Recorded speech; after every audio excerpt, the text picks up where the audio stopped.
안녕하세요. 여유로운 노후입니다. 여러분, 만약 결혼식 바로 전날 밤이라면 어떻게 하시겠습니까? 인생에서 가장 행복하고 성스러워야 할 바로 그날 밤에 내 남편이 될 사람이 다른 여자와 미친 듯이 사랑을 나누는 장면을 직접 목격하게 된다면요. 그런데 더 끔찍한 사실은 그 여자가 바로 저보다 고작 5살 많은 제 새어머니라면요. 온 세상이 무너져 내리고 심장이 산산조각 나는 순간 이성이 소리칩니다. 당장 뛰어들어가 저 더러운 위선자들의 가면을 벗겨내야 한다고. 그런데 바로 그 순간 세상에서 가장 큰 권력을 가진 나의 아버지가 나타나 제 팔을 붙잡고 얼음장처럼 차가운 한마디를 속삭입니다. 저것들 연극 끝까지 하게 내버려둬라. 내일 결혼식에서 아주 재미있는 구경을 시켜주마. 네, 이것은 악몽이 아닙니다. 제 인생에 실제로 일어난 잔인한 현실입니다. 이 일로 저는 예비 신부에서 아버지가 직접 연출한 복수극의 주인공이 되어야만 했습니다. 이 고통이 얼마나 끔찍한 것이었는지 이해하시려면 그 운명의 밤 이전까지 제가 살았던 완벽했던 세상에 대해 먼저 말씀드려야 합니다. 제 이름은 이서아, 나이는 28입니다. 저는 대한민국 굴지의 건설사, 진성그룹, 이진성 회장의 외동딸입니다.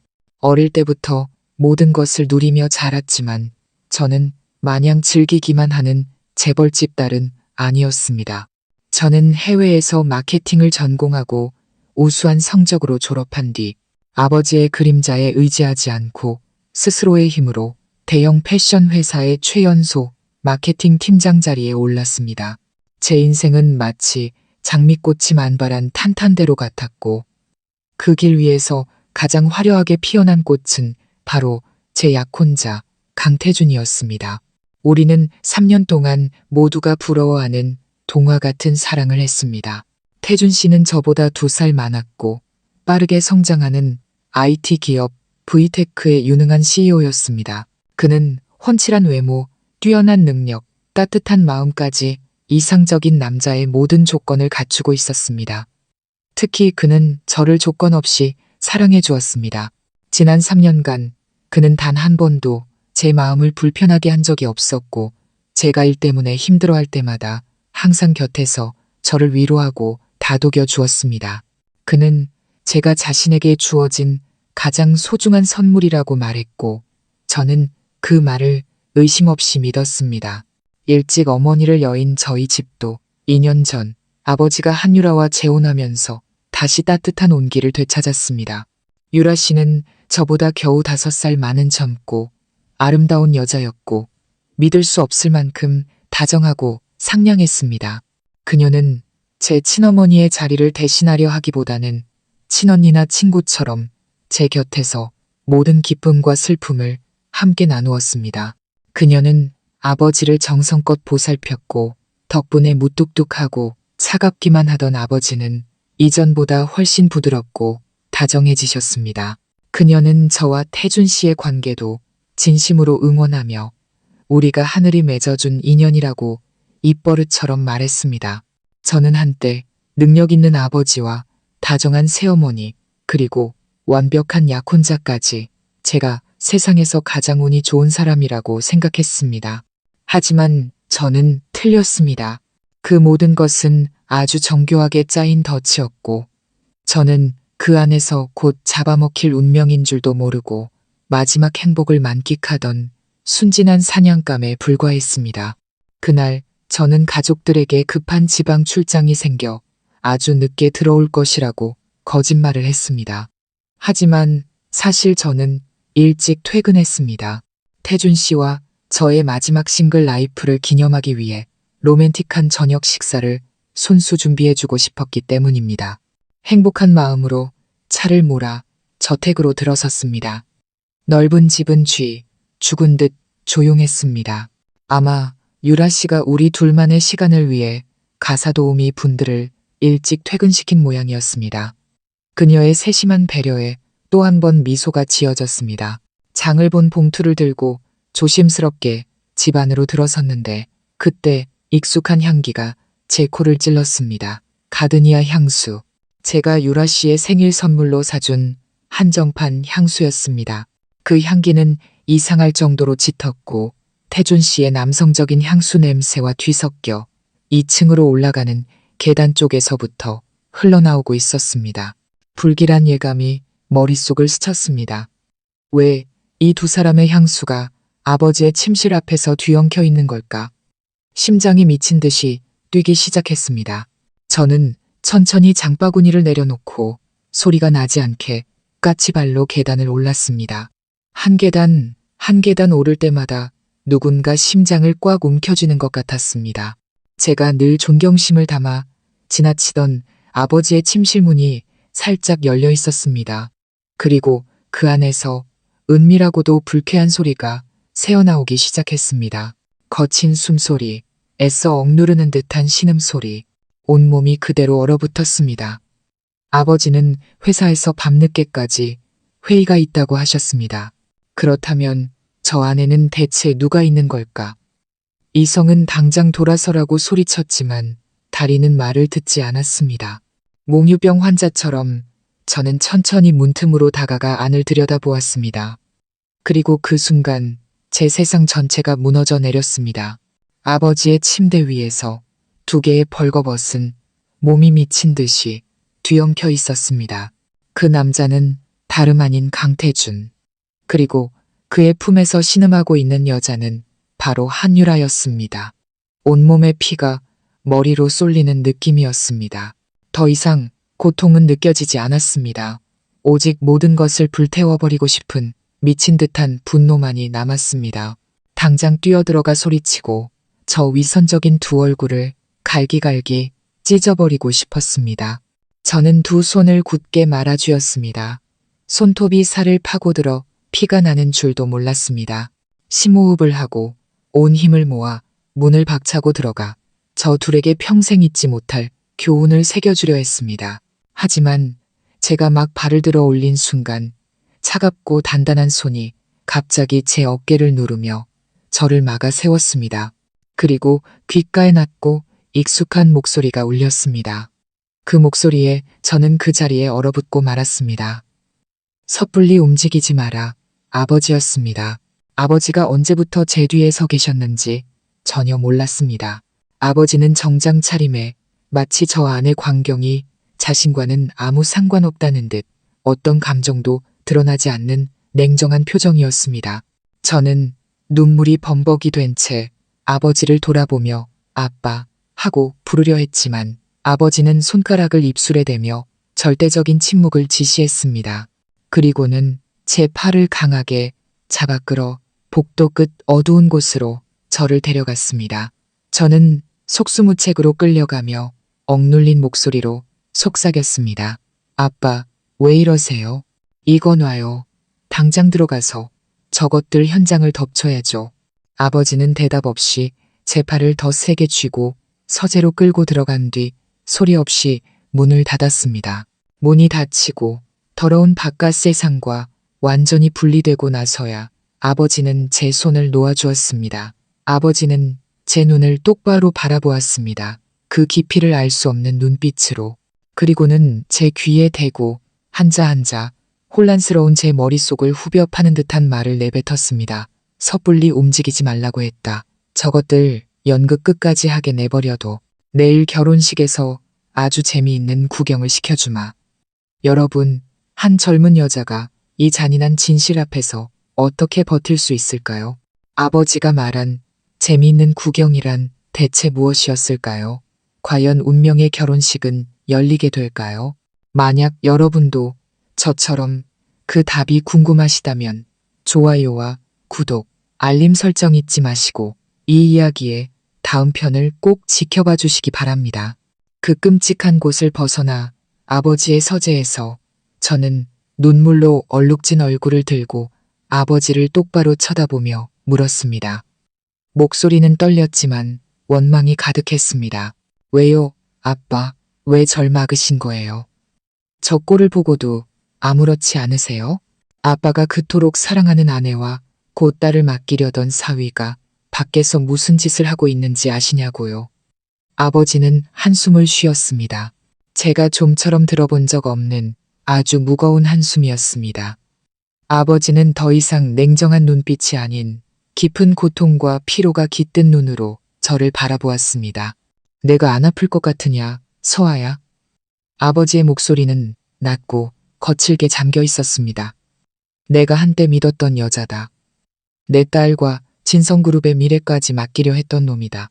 내가 강철로 만들어진 사람인 줄 아느냐? 아버지의 말에 저는 잠시 할 말을 잃었습니다. 언제나 견고한 성벽처럼 강하기만 했던 아버지의 눈에서 처음으로 상처를 보았습니다. 하지만 곧 분노가 다시 치밀어 올랐습니다. 그런데 왜요? 왜 그렇게 침착하신 거예요? 왜 제가 저것들의 가면을 벗기지 못하게 하셨어요?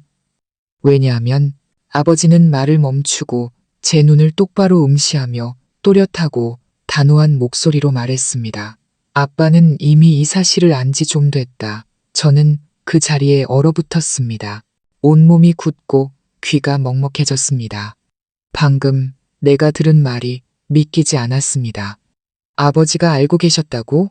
그런데도 침묵하고 제가 가짜 행복에 빠져 있도록 내버려 두셨다고? 이 결혼식을 그대로 준비하게 놔두셨다고? 아빠, 지금 무슨 말씀을 하시는 거예요?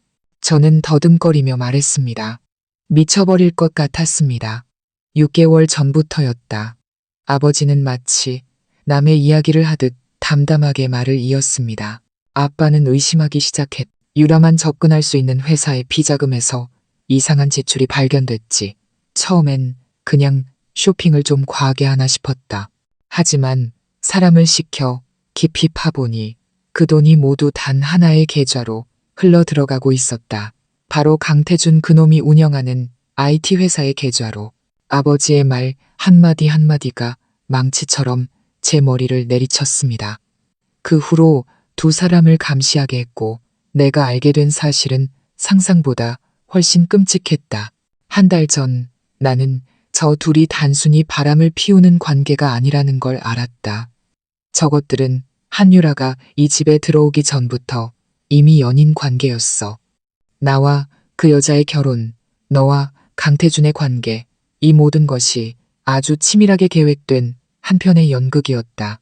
저는 더 이상 울 수도 없었습니다. 제 안의 고통은 뼛속까지 파고드는 마비 상태로 변해버렸습니다.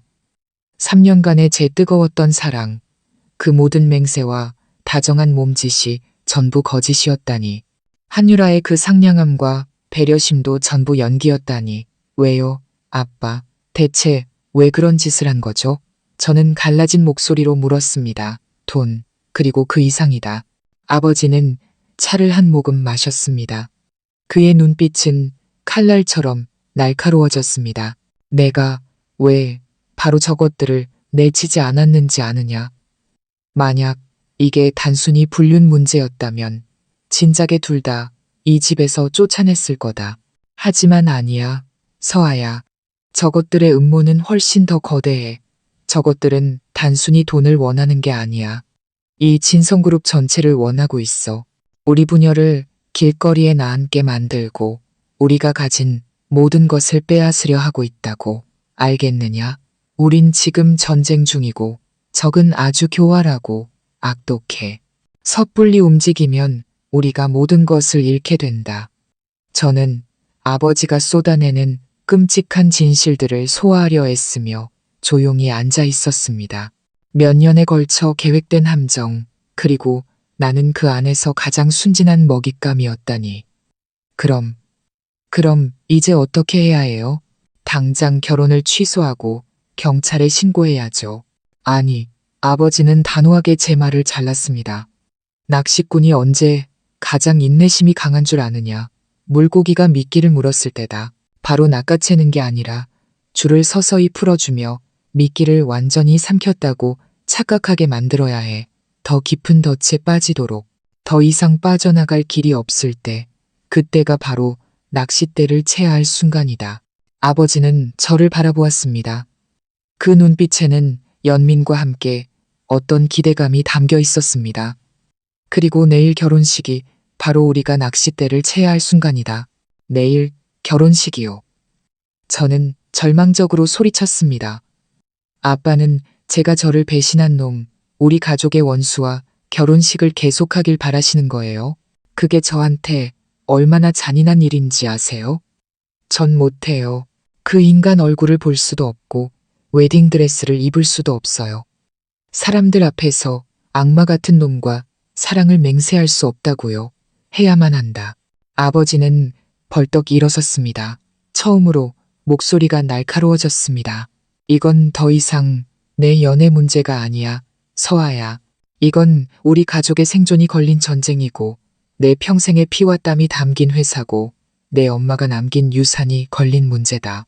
만약 우리가 지금 결혼을 취소하면 저것들은 계획이 들통난 걸 알고 재산을 빼돌리고 증거를 인멸할 거다.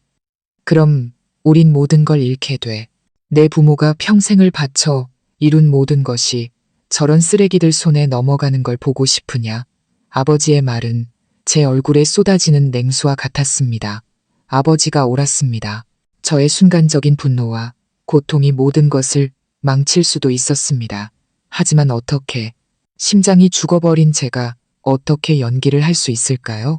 제가 흔들리는 것을 본 아버지는 다시 자리에 앉아 목소리를 낮추었습니다. 그는 거칠고 투박한 손을 제 어깨에 얹었습니다. 이게 너에게 너무 힘든 일이라는 거 안다. 이런 거짓을 너무 오랫동안 견디게 해서 미안하다. 하지만 아빠는 네가 필요해, 서아야. 이 싸움에서 너는 가장 중요한 히든카드다. 오직 너만이 저것들을 완벽하게 방심시킬 수 있어.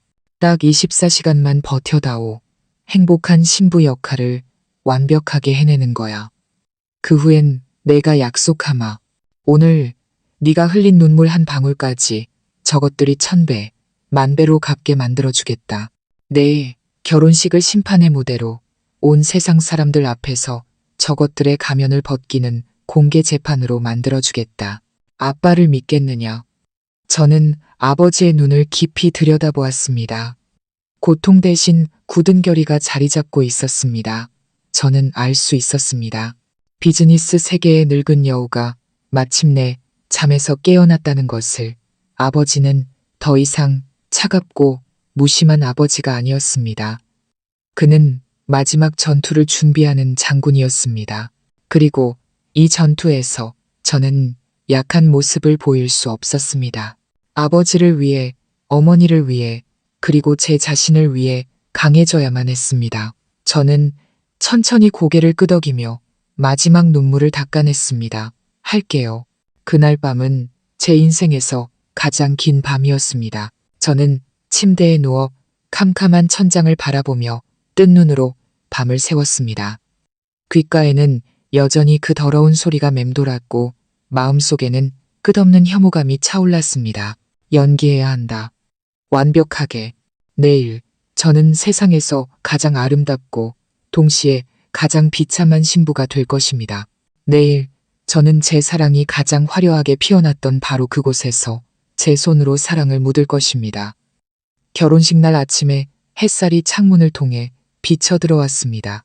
원래대로라면 여자 인생에서 가장 아름답고 찬란한 아침이었을 겁니다. 하지만 지금 저에게 이 햇살은 눈부시게 가식적으로 느껴졌습니다. 마치 제가 억지로 짓고 있는 미소처럼 말입니다.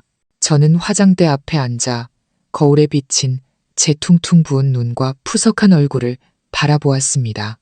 다크서클과 피곤한 기색을 가리기 위해 아주 많은 컨실러를 사용해야 했습니다. 저는 완벽하게 아름답고 눈부시게 빛나야 했습니다. 오늘 저는 주인공이니까요. 결혼식의 주인공이자 한편의 비극적인 복수극의 주인공. 저는 심호흡을 하고 실크 가운을 걸친 뒤 스스로에게 다짐했습니다. 할 수 있어. 해야만 해. 제가 아래층으로 내려가자 집안은 이미 사람들로 북적이고 있었습니다. 오후에 있을 예식을 위해 데코레이션 팀과 케이터링 업체 직원들이 아침 일찍부터 와 있었습니다. 그 분주함 속에서 한유라와 강태주는 식탁에 앉아 아침 식사를 하고 있었습니다. 정말 잘 어울리는 한 쌍처럼 행복해 보였습니다. 유라 씨는 옥색 원피스를 입고 있었는데 그 하얀 피부와 청순한 미모가 더욱 돋보였습니다. 태준 씨는 여전히 멋진 모습이었습니다. 그는 다정하게 계란 프라이를 집어 유라 씨의 그릇에 놓아주었습니다. 그 광경을 보니 속에서 구역질이 치밀어 올랐습니다. 어젯밤 이 두 인간은 아버지의 침대에서 서로 뒤엉켜 있었습니다. 그런데 지금은 어떻게 저렇게 완벽하게 새어머니와 예비 사위 역할을 할 수 있는 걸까요? 그들의 연기력은 정말 최고 수준이었습니다. 저를 본 유라 씨는 환한 미소를 지으며 자리에서 일어났습니다. 어머, 서아 일어났구나. 이리 와서 아침 먹어. 어젯밤에 설레서 잠 못 잤지. 눈 좀 봐. 그녀는 자연스럽게 다가와 제 팔짱을 끼고 식탁으로 저를 이끌었습니다. 그녀의 손길이 닿자 소름 끼치는 혐오감이 느껴졌습니다. 그 손을 뿌리치지 않기 위해 온 힘을 다해야 했습니다. 저는 그저 어색하게 웃으며 고개를 끄덕였습니다. 네, 조금 잠을 설쳤어요. 우리 서아는 뭘 해도 예쁘지. 태준 씨가 저를 보며 말했습니다. 그의 눈빛은 여전히 다정했고 사랑이 가득했습니다. 그는 일어나 제 의자를 빼주었습니다. 제가 한때 그토록 좋아했던 젠틀한 행동이었지만 지금은 역겹게 느껴질 뿐이었습니다. 힘들 텐데 든든하게 먹어도 오늘 긴 하루가 될 거야. 네가 좋아하는 전복죽 주방에 특별히 부탁해놨어. 그는 따뜻한 죽 한 그릇을 떠서 제 앞에 놓아주었습니다. 저는 죽그릇과 그의 잘생긴 얼굴을 번갈아 보며 그의 얼굴에서 죄책감이나 가책의 흔적을 찾아보려 했었습니다. 하지만 없었습니다. 아무것도 없었습니다. 오직 사냥감이 덫에 걸리기 직전에 사냥꾼의 자신감과 만족감만이 가득했습니다. 아버지도 서재에서 나와 상석에 앉으셨습니다. 그의 얼굴은 파도 하나 없는 호수처럼 평온했습니다. 아버지의 존재는 태준 씨와 유라 씨를 더욱 자신감 있게 만드는 듯 했습니다. 좋은 아침입니다. 아버님, 태준 씨가 공손하게 인사했습니다. 아버님, 보세요. 따님이 이제 시집갈 나이가 됐는데도 아직 아이 같아요. 어젯밤에 설레서 잠도 못 잤다지 뭡니까? 아버지는 그저 가볍게 고개를 끄덕였습니다. 아버지는 저를 슬쩍 쳐다보셨는데 그 짧은 눈짓만으로도 저는 아버지가 제게 연기를 제대로 하라고 신호를 보내고 있다는 것을 알 수 있었습니다. 딸들은 다 그렇지. 어서 먹어라. 오늘은 우리 가족에게 아주 특별한 날이니까. 저는 고개를 숙이고 죽을 한 숟가락 떠서 입에 넣었습니다. 예전에는 그토록 좋아했던 고소하고 부드러운 맛이 지금은 목구멍에서 쓰디쓴 독약처럼 느껴졌습니다. 저는 그들이 제 이상한 낌새를 눈치채지 못하도록 억지로 죽을 삼켰습니다. 식사는 극도의 위선 속에서 계속되었습니다.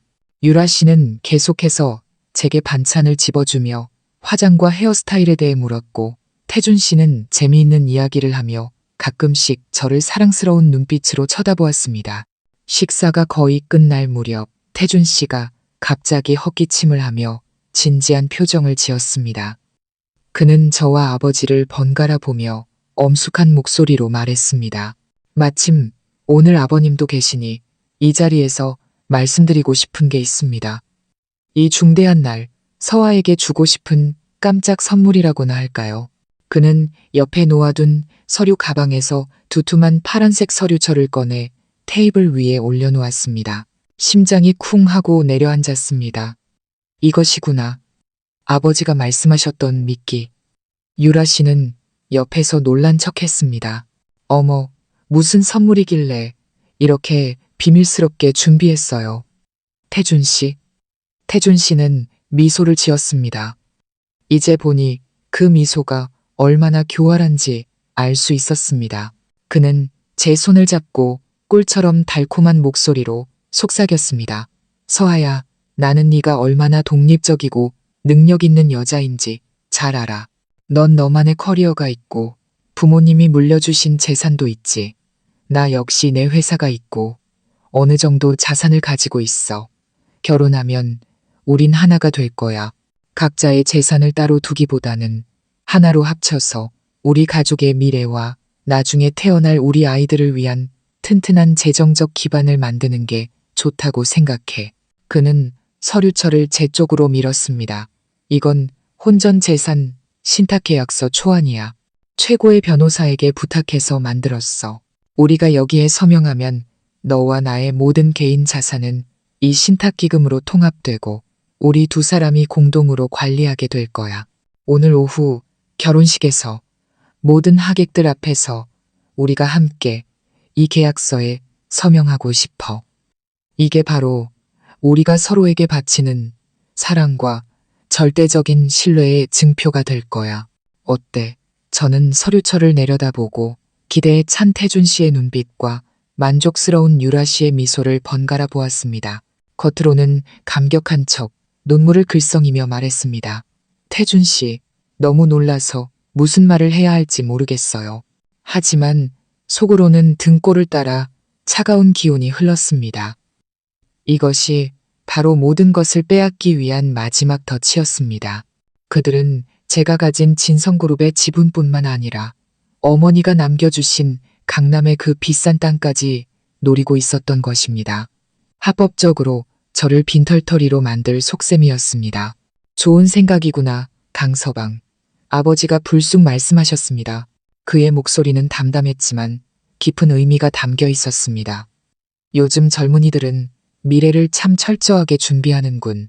서아야, 한번 봐라. 강서방이 널 위해 얼마나 깊이 생각했는지. 아버지의 말은 두 가지 의미를 담고 있었습니다. 태준 씨를 향한 칭찬인 동시에 모든 것이 계획대로 진행되고 있다는 저를 향한 확인이었습니다. 저는 숨을 한 번 고르고 서류철을 집어들었습니다. 손끝으로 거짓의 무게가 느껴졌습니다. 한 번 볼게요. 저는 여전히 감격에 겨워 떨리는 목소리로 말했습니다. 이 서류철은 오늘 오후 사랑의 증표가 아니라 내 앞에 앉아있는 두 인간의 죄를 증명하는 가장 강력한 기소장이 될 것입니다. 아침 식사는 숨막히는 위선 속에서 끝났습니다. 저는 옷을 준비해야 한다는 핑계로 서둘러 그 끔찍한 두 인간에게서 벗어났습니다. 혼전 재산 신탁 계약서를 들고 방으로 올라와 문을 잠갔습니다. 문이 닫히자마자 제 얼굴에서 감격의 가면은 즉시 떨어져 나갔고 그 자리에는 극도의 분노가 차올랐습니다. 저는 서류철을 침대 위로 세게 내던졌습니다. 사악한 음모가 담긴 종이들이 흩어지며 마치 저의 어리석음을 비웃는 듯 했습니다. 저는 갇힌 짐승처럼 방 안을 서성였습니다. 아버지가 옳았습니다. 저것들은 단순한 불륜 관계가 아니었습니다. 돈, 그리고 모든 것을 원했습니다. 하지만 어떻게, 강태준 같은 사람이 어떻게 저를 이렇게 완벽하게 속일 수 있었을까? 바로 그때 가벼운 노크 소리가 들렸습니다. 아빠다, 문 좀 열어라. 저는 서둘러 문을 열었습니다.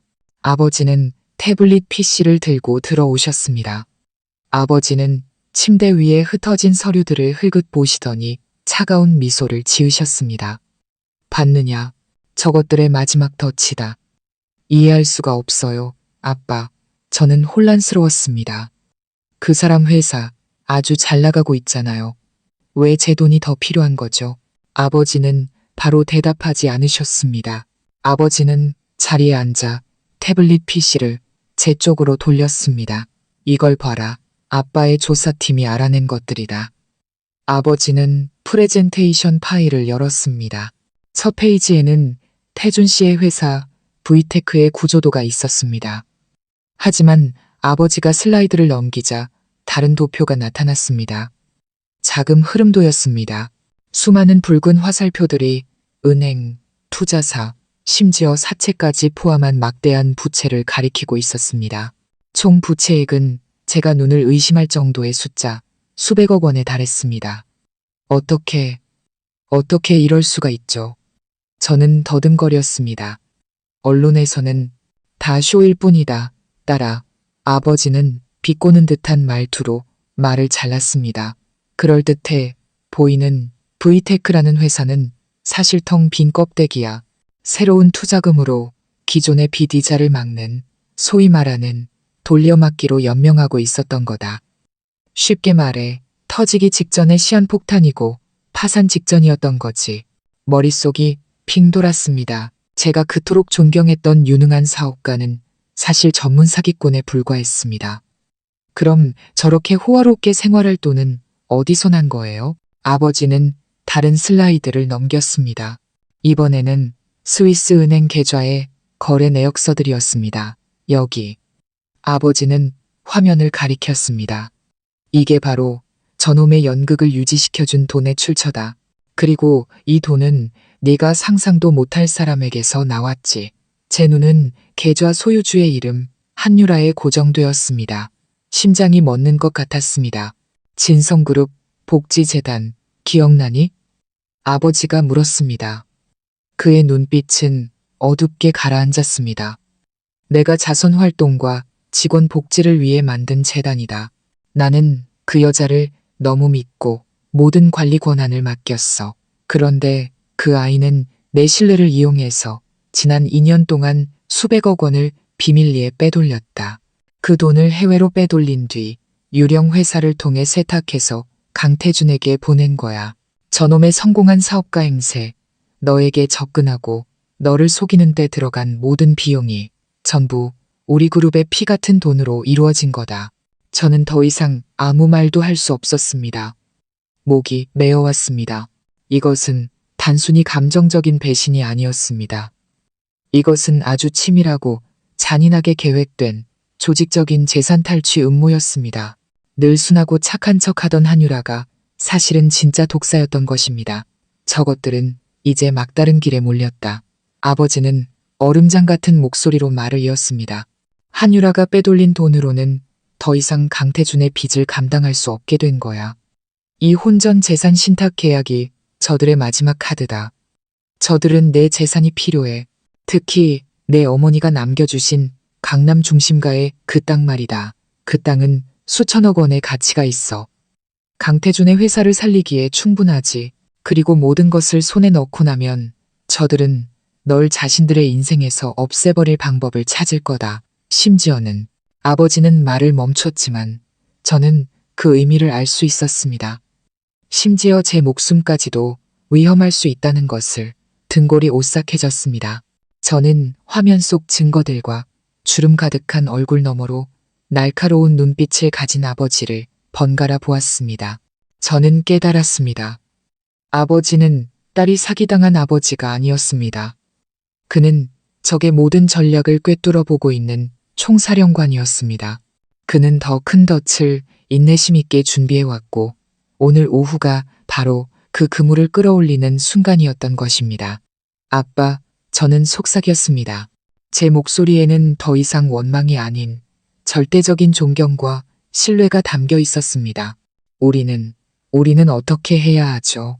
아버지는 미소를 지었습니다. 넌 아무것도 할 필요 없어. 딱 한 가지만 하면 된다. 계속해서 세상에서 가장 아름답고 행복한 신부가 되어주는 것. 나머지는 모두 아빠에게 맡겨라. 아버지는 일어나 제 어깨를 가볍게 두드렸습니다. 예식장에 이미 추가로 몰래 카메라를 설치해뒀다. 중요한 손님들, 변호사와 보안팀도 모두 준비됐어. 무대는 세워졌고 배우들도 제 역할을 하고 있지. 이제 막이 내릴 시간만 기다리면 된다. 딸아. 태준 씨와 유라 씨의 금융사기, 음모에 대한 증거가 태블릿 화면에 선명했지만 제 머릿속은 다른 질문으로 가득 찼습니다. 왜 하필 우리 가족이었을까? 왜 저들은 이렇게까지 잔인하고 계획적으로 우리를 노렸을까? 단지 돈 때문이라면 세상에 부자는 많고 더 쉬운 목표도 있었을 텐데 왜 이렇게 몇 년에 걸친 위험한 연극을 벌여야만 했을까? 분명 더 깊은 이유가 있을 것이다. 아버지는 제 마음을 읽은 듯 저를 돌아보았습니다. 더 묻고 싶은 게 있는 모양이구나. 강덕수, 그 사람은 누구예요? 아빠? 저는 단도직입적으로 물었습니다. 아빠가 태준 씨와 관련된 통화에서 그 이름을 언급하는 걸 들었어요. 왠지 들어본 이름 같아요. 그 사람이 태준 씨의 음모와 관련이 있나요? 아버지는 한동안 침묵했습니다. 그는 방 안쪽에 있는 민이 바로 걸어가 독한 양주를 한 잔 따르더니 단숨에 들이켰습니다.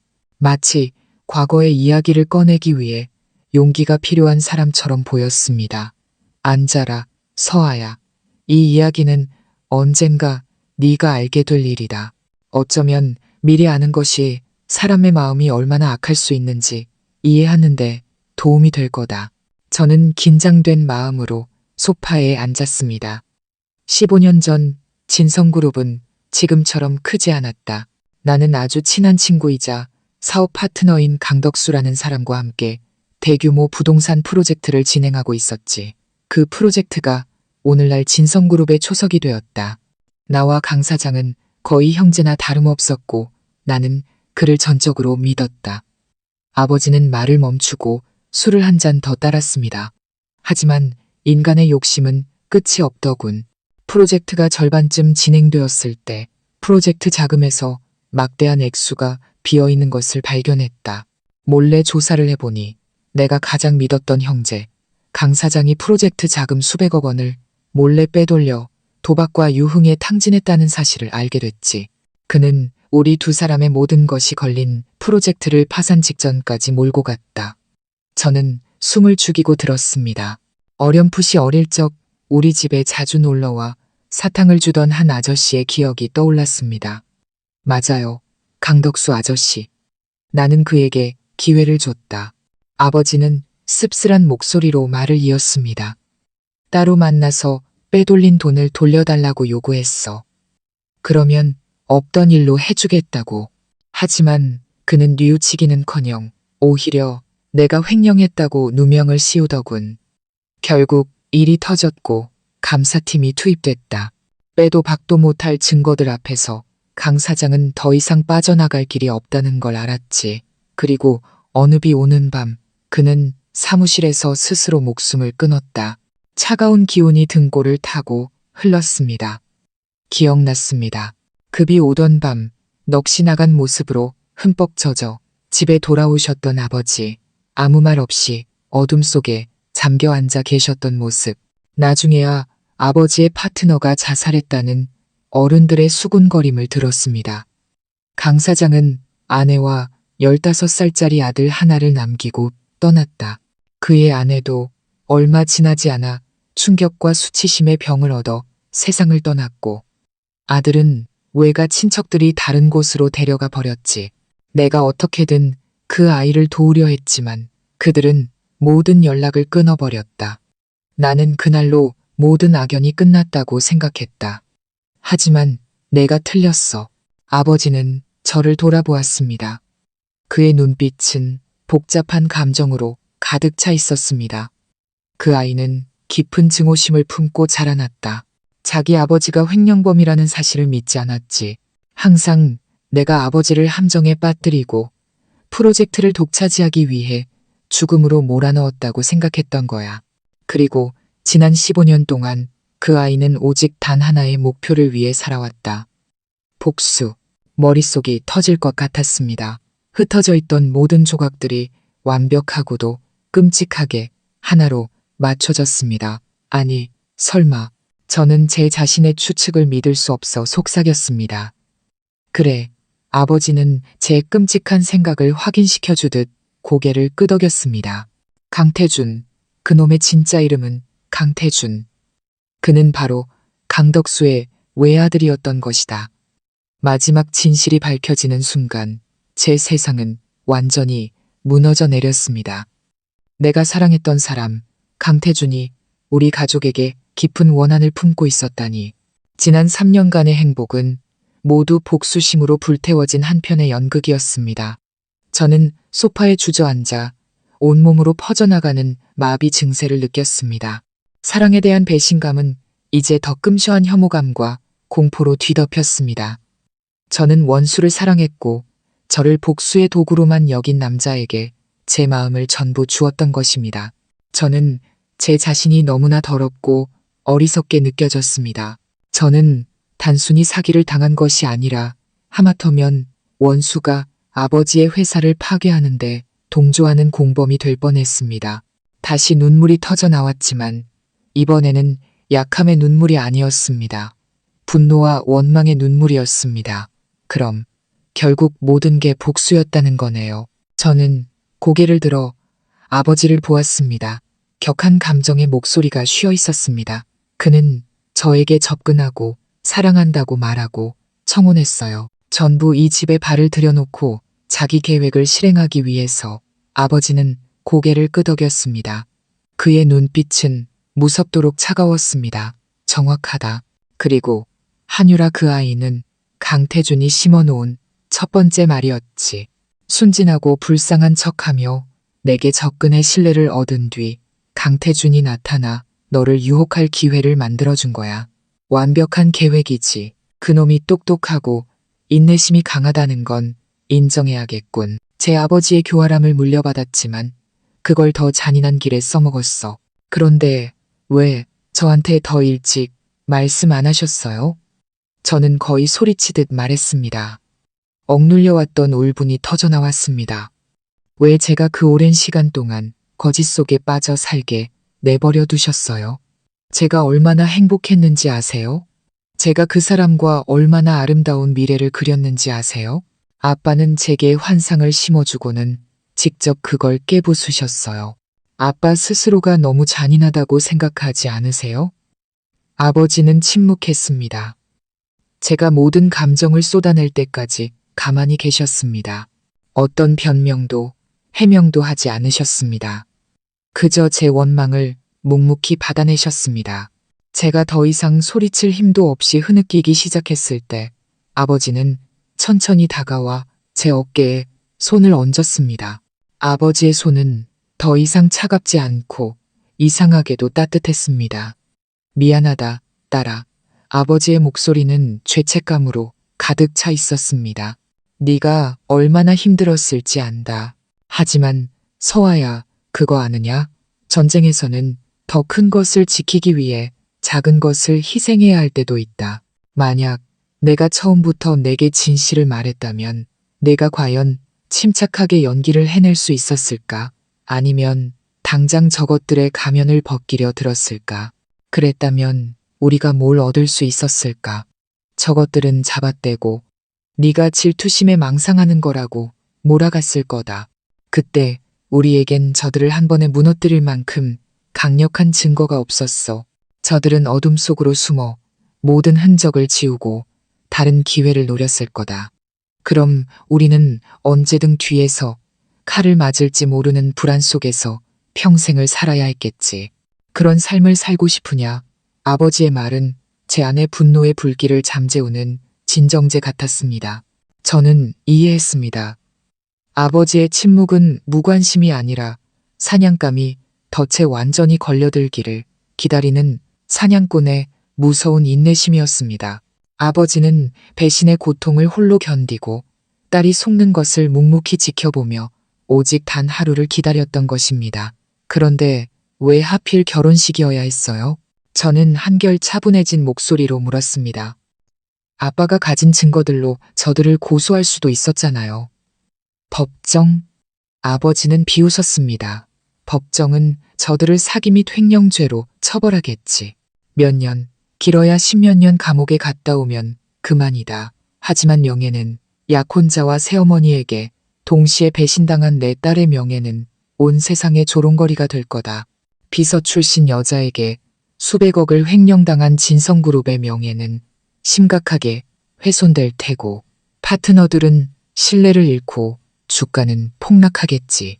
그리고 가장 중요한 것은 아버지는 제 눈을 똑바로 보았습니다. 강태준의 복수심, 그놈이 제 아버지를 위해 스스로 만들어낸 그 원한은 영원히 씻겨나가지 않을 거다. 사람들은 여전히 진성그룹이 과거에 뭔가 부정한 짓을 저질렀을 거라고 수군거리겠지. 나는 그런 승리는 원치 않는다. 나는 공개적인 심판을 원해. 어떤 거짓말도 존재할 수 없는 그런 재판을. 아버지는 책상으로 걸어가 서랍에서 두툼한 하객 명단을 꺼내 제게 건넸습니다. 이게 바로 이 결혼식이 가장 완벽한 무대인 이유다. 한번 봐라. 이 이름들을. 저는 떨리는 손으로 명단을 받아들었습니다. 수백 개의 이름이 반듯하게 인쇄되어 있었습니다. 가족과 친척뿐만 아니라 진성그룹에 대출을 해준 모든 주요 은행의 은행장들, 국내외 투자자들과 전략적 파트너들, 그리고 수십 개의 주요 경제지와 언론사 대표들의 이름이 있었습니다. 그리고 특별히 붉은색으로 표시된 부분에는 과거 아버지와 강덕수 사장의 친한 친구이자 파트너였던 분들, 15년 전 강덕수 사장의 몰락을 모두 지켜본 증인들의 이름이 있었습니다. 이제 알겠느냐? 아버지가 말했습니다. 그의 목소리는 힘이 넘쳤습니다. 오늘 오후 이 나라의 모든 상류층이 이곳에 모일 거다.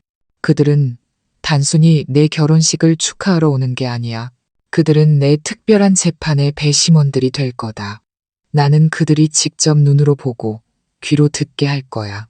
그들이 한때 존경했던 자들의 진짜 얼굴을, 나는 언론이 저것들이 무너지는 모든 순간을 기록하게 할 거다. 나는 이 사건이 감히 진성그룹에 맞서려는 모든 자들에게 값비싼 교훈이 되기를 바란다. 그리고 가장 중요한 것, 나는 내 자신의 명예를 회복하고 강덕수의 죽음이 누구의 탓도 아닌 그 자신의 탐욕 때문에 일어난 일이라는 것을 모든 사람에게 증명할 거다. 등골을 따라 전율이 흘렀습니다. 아버지의 계획은 너무나 거대하고 대담했으며 또한 잔인했습니다. 아버지는 단순히 돈을 되찾으려는 것이 아니었습니다. 그는 원수를 완전히 파멸시키려 했습니다. 명예, 인격, 그리고 미래까지 모두. 그는 저들의 가장 행복한 날을 최후의 심판일로 만들려 하고 있었습니다. 이것이 바로 제 아버지의 진짜 모습이었습니다. 한 번 손을 쓰면 적에게 절대 살아나갈 길을 남겨두지 않는 진짜 늙은 여우. 그럼 저는 어떻게 해야 하죠? 저는 두려움과 함께 약간의 흥분을 느끼며 물었습니다. 계속 연기해라. 아버지가 말했습니다. 그리고 아주 실감나게 잠시 후에 저것들을 만나면 그 재산 신탁 선물에 정말 행복하고 감격한 척 해야 한다. 네가 완전히 설득당했고 그 운명의 계약서에 서명하기 직전이라고 믿게 만들어야 해. 저들이 의심조차 할 수 없을 만큼 아주 큰 마지막 미끼를 던져야 한다. 저는 고개를 끄덕였습니다. 제 안의 결심은 더욱 굳어졌습니다. 저는 더 이상 피해자가 아니었습니다. 저는 배우였습니다. 아버지의 연극에 출연하는 배우, 그리고 제 인생을 짓밟은 자들에게 가장 화려하고 비참한 마지막 장면을 선사하기 위해 최고의 연기를 펼칠 것입니다. 무대는 세워졌고 관객들은 자리에 앉았습니다. 이제 막이 오르기만을 기다릴 뿐이었습니다. 모든 계획을 듣고 나니 저는 다시 태어난 기분이었습니다. 고통은 여전했지만 그 자리를 명확한 목표와 굳은 결심이 대신했습니다. 더 이상 감상에 젖어 울고 있을 시간이 없었습니다. 집중해서 완벽하게 연기해야 했습니다. 저는 욕실에서 거의 1시간을 보냈습니다. 차가운 물로 세수를 하며 부은 눈을 가라앉혔습니다. 거울 속 제 자신을 보며 다짐했습니다.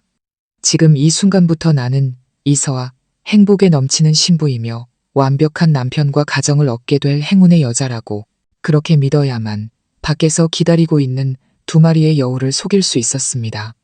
제가 방에서 나왔을 때 메이크업과 헤어팀이 이미 도착해 있었습니다.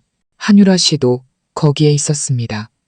그녀는 립스틱 색깔부터 헤어스타일까지 꼼꼼하게 지시하고 있었습니다. 저보다 더 이 결혼식을 챙기는 모습이었습니다. 서아야, 나왔구나. 어서 이리 와 앉아. 내가 이 도시 최고의 메이크업 아티스트를 모셔왔어. 오늘 네가 세상에서 가장 예쁜 신부여야지. 그녀는 제 손을 끌어 화장대 앞에 앉혔습니다. 그녀의 가식적인 관심에 속이 울렁거렸습니다. 저는 거울 앞에서 수없이 연습한 미소를 지었습니다. 고마워요, 아주머니. 아주머니가 다 챙겨주시니 정말 든든해요. 이 바보, 내가 널 안 챙기면 누굴 챙기겠니? 유라 씨는 제 뺨을 가볍게 꼬집었습니다. 예전에는 친근하게 느껴졌던 행동이 지금은 혐오스러울 뿐이었습니다. 아, 근데 태준 씨 계약서는 잘 봤어? 그 사람 선물 어땠어? 그녀는 무심한 척 물었지만 이것이 그녀의 진짜 목적이라는 것을 알 수 있었습니다. 저는 부끄러운 척 두 뺨을 붉혔습니다. 네, 봤어요. 태준 씨가 절 너무 놀라게 하고 감동시켰어요. 우리 둘의 미래를 그렇게까지 깊이 생각하고 있을 줄은 몰랐어요. 저는 정말 행복해요. 유라 씨의 눈에 숨길 수 없는 기쁨의 빛이 스쳤지만 그녀는 곧 온화한 미소로 그것을 감추었습니다. 태준이, 널 정말 진심으로 사랑하는 거야. 자, 이제 메이크업 하다. 난 아래층에 내려가서 준비가 잘 되고 있는지 좀 볼게. 그녀는 그렇게 말하고 서둘러 밖으로 나갔습니다. 저는 그녀가 동료에게 물고기가 미끼를 물었다는 기쁜 소식을 전하러 갔다는 것을 확신했습니다. 점심 무렵 제가 웨딩드레스를 마지막으로 입어보고 있을 때 아버지가 방으로 들어오셨습니다. 아버지 뒤에는 강태준이 있었습니다. 그도 하얀색 턱시도를 입고 있었는데 믿을 수 없을 만큼 멋지고 늠름해 보였습니다. 가슴 한쪽이 아려왔습니다. 만약 이 모든 것이 악몽이라면, 만약 내 앞에 서 있는 이 남자가 진심으로 나를 사랑하는 것이라면 얼마나 좋을까. 이야, 우리 딸 오늘 정말 예쁘구나. 아버지가 침묵을 깨며 말했습니다. 아버지의 연기 또한 완벽했습니다. 강서방, 자네 아내 될 사람 예쁘지 않나? 태준 씨는 다가와 저를 홀린 듯한 눈으로 바라보았습니다. 그는 제 손을 잡고 가볍게 입을 맞추었습니다. 제 신부님은 언제나 세상에서 가장 아름답습니다. 그의 손은 따뜻했지만 저에게는 얼음장처럼 차갑게 느껴졌습니다. 저는 애써 손을 빼지 않았습니다. 저는 아버지를 보며 제 역할을 시작했습니다. 태준 씨 선물에 대해 깊이 생각해 봤어요. 그분의 아이디어 정말 좋은 것 같아요. 저도 그 재산 신탁에 동의해요. 태준 씨와 아버지 모두 저를 바라보았습니다. 한 명은 숨길 수 없는 기쁨의 눈빛으로, 다른 한 명은 격려의 눈빛으로. 저는 잠시 머뭇거리며 말했습니다. 하지만 작은 조건이 하나 있어요. 태준 씨의 미간이 살짝 찌푸려졌다가 금세 펴졌습니다. 말해봐. 네가 원하는 거라면 뭐든지 들어줄게. 저는 그의 눈을 똑바로 보며 최대한 순진하고 진실되게 보이려 애썼습니다. 제가 가진 가장 큰 재산은 진성그룹 지분과 어머니가 남겨주신 땅이에요. 하지만 지금까지는 전부 아빠가 제 이름으로 관리해 주셨어요. 태준 씨가 저를 믿고 본인의 재산을 합치겠다고 한 것처럼 저도 제 믿음을 증명하고 싶어요. 결혼식에서 우리가 서명한 직후 아빠가 모든 하객들 앞에서 그 재산을 우리 두 사람의 공동기금으로 이전하겠다고 발표해 주셨으면 좋겠어요. 우리 사이에 어떤 계산도 없이 정말 하나가 되었다는 걸 모두에게 보여주고 싶어요. 괜찮을까요? 제 제안은 강력한 폭탄과도 같았습니다. 태준 씨의 눈에서 놀라움과 인에 미친 듯한 희열이 번지는 것을 똑똑히 볼 수 있었습니다. 그는 자신이 던진 미끼가 이렇게 큰 대어를 낚을 것이라고는 상상도 못했을 것입니다. 그는 결혼 후 한참이 지나야 저를 설득해 조금씩 재산을 넘겨받을 수 있을 거라 생각했겠지만 지금 제가 스스로 그 모든 것을 공개적으로 하겠다고 제안한 것입니다. 이 미끼는 너무나 크고 매력적이어서 그의 모든 경계심을 완전히 무너뜨렸습니다. 그는 아버지를 보았습니다. 그 눈빛은 마치 이쯤 되면 거절할 수 없겠죠 라고 말하는 듯 탐색과 도발이 섞여 있었습니다. 그리고 진짜 늙은 여우인 아버지는 저를 실망시키지 않았습니다. 아버지는 한참 동안 고민하는 척 하더니 긴 한숨을 내쉬었습니다.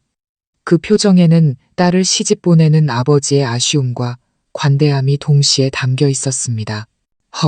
정말 다 키운 딸은 소용없다더니 알겠다. 아버지는 저와 태준 씨를 번갈아 보았습니다. 너희 두 사람이 행복하다면 아빠는 동의한다. 오늘 오후 너희가 계약서에 서명하고 나면 내가 모든 하객들 앞에서 서아의 모든 재산을 두 사람의 신탁기금으로 이전하겠다고 발표하마. 너희에게 주는 내 결혼 선물이다. 아버님, 태준 씨는 환호성을 질렀습니다. 그는 더 이상 침착함을 유지하지 못하고 다가와 아버지를 와락 껴안았습니다. 감사합니다. 아버님, 세상 최고의 장인어른이십니다. 걱정 마십시오. 서아, 절대 고생시키지 않겠습니다. 저는 눈앞에서 펼쳐지는 감동적인 장인과 사위의 연극을 보며 마음속으로 깊은 경멸을 느꼈습니다. 물고기는 낚싯바늘을 완전히 삼켰습니다. 그는 자신이 승리했다고 완벽하게 믿고 있었습니다. 그는 자신과 그의 애인이 이미 짜인 무대 위에서 춤추는 두 꼭두각시에 불과하다는 사실을 전혀 알지 못했습니다. 그리고 그 꼭두각시에 줄을 조종하는 사람은 바로 그가 지금 품에 안고 있는 남자였습니다. 연극은 이제 가장 흥미로운 부분으로 치닫고 있었습니다. 그리고 아름다운 신부인 저는 이 피비린내 나는 마지막 장면을 목격할 준비가 되어 있었습니다. 서아 언니, 이제 시간 다 됐어요. 제 친한 친구의 딸인 어린 들러리가 수줍게 들어오며 말했습니다. 신랑님이랑 하객분들 모두 예식장에서 기다리고 계세요. 저는 고개를 끄덕이며 일어섰습니다. 긴 웨딩드레스 자락이 바닥에 끌리며 기묘한 소리를 냈습니다. 저는 마지막으로 심호흡을 하고 가장 행복하고 찬란한 미소를 지었습니다. 이제 무대로 나아가 원수와 마주하고 마지막 연기를 끝낼 시간이었습니다. 제가 방을 나서자 아버지가 이미 밖에서 기다리고 계셨습니다. 아버지 역시 격식 있는 턱시도를 차려입으셨는데 정말 위엄 있고 멋져 보이셨습니다. 아버지는 저를 보셨습니다. 그 눈빛에 잠시 안타까움이 스쳤지만 이내 굳은 결의로 바뀌었습니다. 아버지는 아무 말 없이 조용히 팔을 내미셨습니다. 저는 아버지의 뜻을 알아채고 그 팔에 제 팔을 걸었습니다. 옷 너머로 단단하고 따뜻한 기운이 전해져 왔습니다. 준비됐느냐? 아버지가 우리 둘만 들릴 정도로 작게 물으셨습니다. 준비됐어요, 아빠. 저 역시 작은 목소리로 하지만 떨림없이 대답했습니다. 아빠의 연극을 볼 준비가요. 아버지는 희미하게 미소 지으셨습니다. 우리는 함께 긴 복도를 걸어 예식장이 마련된 정원으로 향했습니다. 결혼 행진곡이 웅장하게 울려 퍼지기 시작했습니다. 모든 하객들이 일어나 우리를 향해 시선을 돌렸습니다. 박수와 감탄사가 끊임없이 터져나왔습니다. 수천 송이의 하얀 장미로 만들어진 아치 아래 태준 씨가 서 있는 것이 보였습니다. 그는 저를 보며 눈을 빛냈습니다. 그 눈빛은 사랑과 소유욕 그리고 승리감으로 가득 차 있었습니다. 그는 이제 몇 분만 지나면 가장 탐스러운 먹잇감이 완전히 자신의 것이 될 것이라고 믿고 있었습니다. 그 눈빛이 불 속으로 뛰어드는 불나방의 눈빛이라는 것을 그는 전혀 알지 못했습니다. 저는 그의 눈을 똑바로 보며 환하게 웃었습니다. 우리의 연극, 이제 곧 시작이야, 강태준. 아버지는 하얀 장미꽃이 빛 뿌려진 길 위로 천천히 저를 이끌었습니다. 제 발걸음은 가볍고 우아했으며 웨딩드레스 자락은 구름처럼 부풀어 뒤를 따랐습니다. 수백 개의 시선이 제게 쏟아지는 것을 느낄 수 있었습니다. 존경, 질투, 그리고 축복의 눈빛들. 저는 고개를 높이 들고 누구의 마음이라도 녹일 수 있을 법한 미소를 지었습니다. 저는 제 인생의 행복을 향해 나아가는 신부, 한치의 오차도 없는 완벽한 모습이었습니다. 아무도 제 마음속에서 휘몰아치는 폭풍을 보지 못했습니다. 아무도 제 미소 속에 숨겨진 냉혹함을 보지 못했습니다. 우리가 단상 앞에 도착했을 때 아버지는 멈춰섰습니다. 아버지는 저를 한번 보고 더없이 환한 미소로 기다리고 있는 강태준을 보았습니다. 식순에 따라 아버지는 제 손을 신랑에게 넘겨주어야 했습니다. 아버지는 제 손을 잡아 태준 씨의 손바닥 위에 올려놓았습니다. 강서방. 아버지의 낮고 따뜻한 목소리가 마이크를 통해 울려 퍼졌습니다. 오늘 내 가장 소중한 딸을 자네에게 맡기네. 나를 대신해서 남은 평생 이 아이를 사랑하고 아껴주게 약속드립니다. 아버님. 제 목숨을 바쳐서라도 서아를 지키고 행복하게 해주겠습니다. 태준 씨는 진심 어리고 단호한 목소리로 대답했습니다. 그는 승자의 암시가 담긴 손짓으로 제 손을 가볍게 쥐었습니다. 저는 그저 순종적이고 믿음 가득한 미소를 지을 뿐이었습니다. 이 연극은 정말이지 너무나 완벽했습니다. 우리는 주례와 하객들을 향해 돌아섰습니다. 가족의 오랜 친구인 주례 선생님은 사랑과 결합에 대한 감동적인 말을 시작했습니다. 그가 하는 말 한마디 한마디가 저에게는 쓰디쓴 비웃음처럼 들렸습니다. 저는 정절과 믿음에 대한 아름다운 말을 들으며 마음속으로 끝없는 공허함을 느꼈습니다. 저는 앞줄을 힐끗 보았습니다. 한유라 씨가 가장 가까운 친척들 옆에 앉아 있었습니다. 그녀는 고급스러운 한복을 입고 가볍게 화장한 얼굴로 손수건을 들어 눈가를 살짝 닫고 있었습니다. 딸의 결혼식에서 감격한 어머니의 모습, 바로 그것이었습니다. 천사의 탈을 쓴 악마. 저는 한 사람이 어떻게 이토록 많은 얼굴을 가질 수 있는지 궁금했습니다. 신랑 강태준 군은 신부 이서아 양을 아내로 맞아 기쁠 때나 슬플 때나 건강할 때나 아플 때나 부유할 때나 가난할 때나 죽음이 두 사람을 갈라놓을 때까지 사랑하고 보살피며 아내에게만 정절을 지킬 것을 맹세합니까? 네, 맹세합니다. 태준 씨의 목소리는 또렷하고 감정이 넘쳤습니다. 그는 저를 돌아보며 누구라도 그것이 진실이라고 믿게 만들 만큼 깊은 사랑이 담긴 눈빛을 보냈습니다. 주례 선생님이 저를 향해 돌아섰습니다.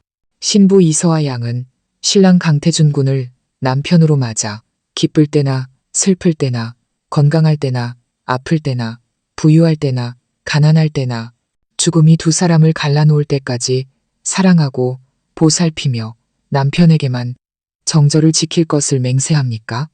예식장 전체가 제 대답을 기다리며 조용해졌습니다. 바로 이때였습니다.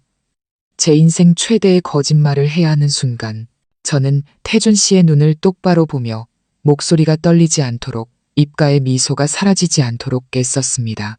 네, 맹세합니다. 올해와 같은 박수 소리가 터져 나왔습니다. 모두가 기뻐하고 축하했습니다. 오직 저와 아버지만이 이 맹세가 결혼의 시작이 아니라 종말을 알리는 신호라는 것을 알고 있었습니다. 이제 두 사람은 서로에게 반지를 교환하겠습니다. 태준 씨는 어린들러리의 손에서 결혼 반지를 받았습니다. 눈부신 다이아몬드 반지였습니다. 그는 부드럽게 제 왼손을 잡고 약지에 천천히 반지를 끼워 주었습니다.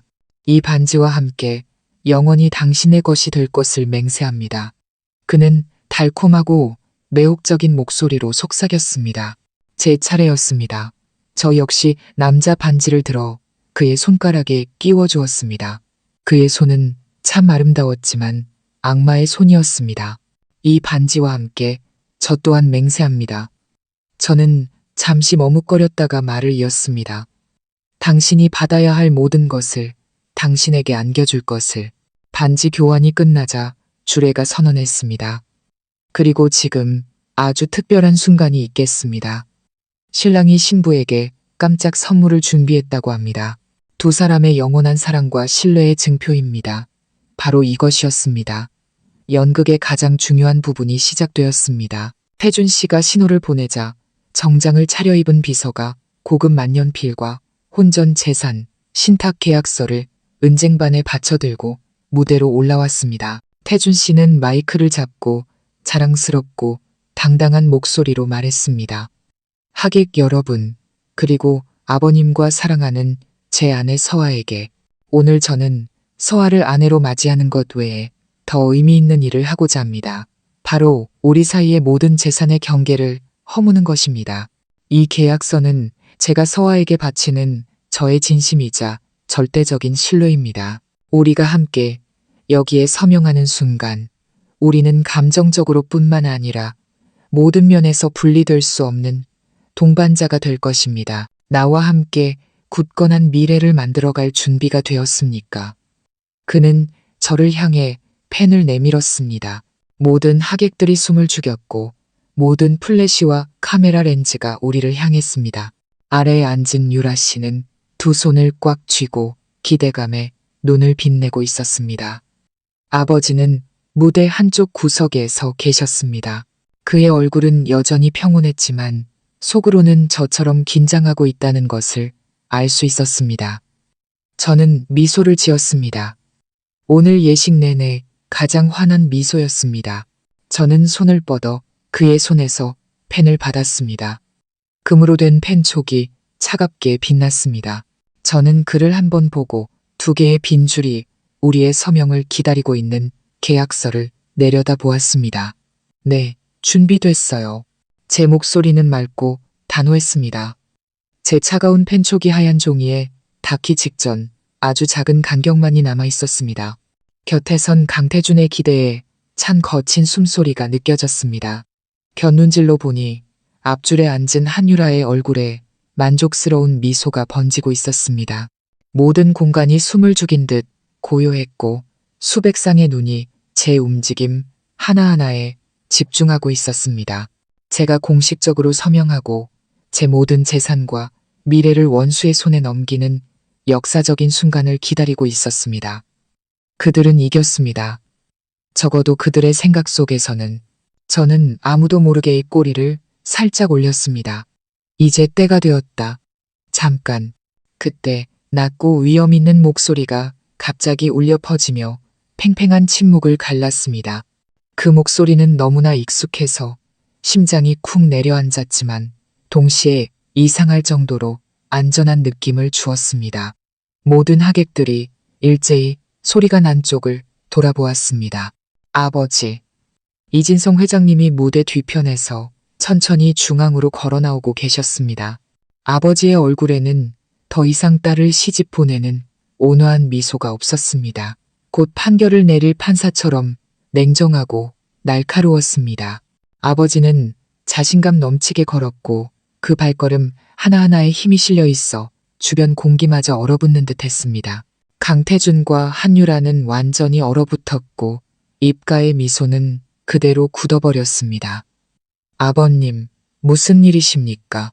태준 씨가 간신히 평정을 유지하려 했으며 더듬거렸지만 그의 눈에는 이미 당혹감이 역력했습니다. 무슨 짓을 하시려는 겁니까? 아버지는 그를 쳐다보지도 않았습니다. 아버지는 곧장 음향 담당자에게 가서 마이크를 건네받았습니다. 두 사람과 하객, 여러분의 중요한 순간을 방해해서 죄송합니다.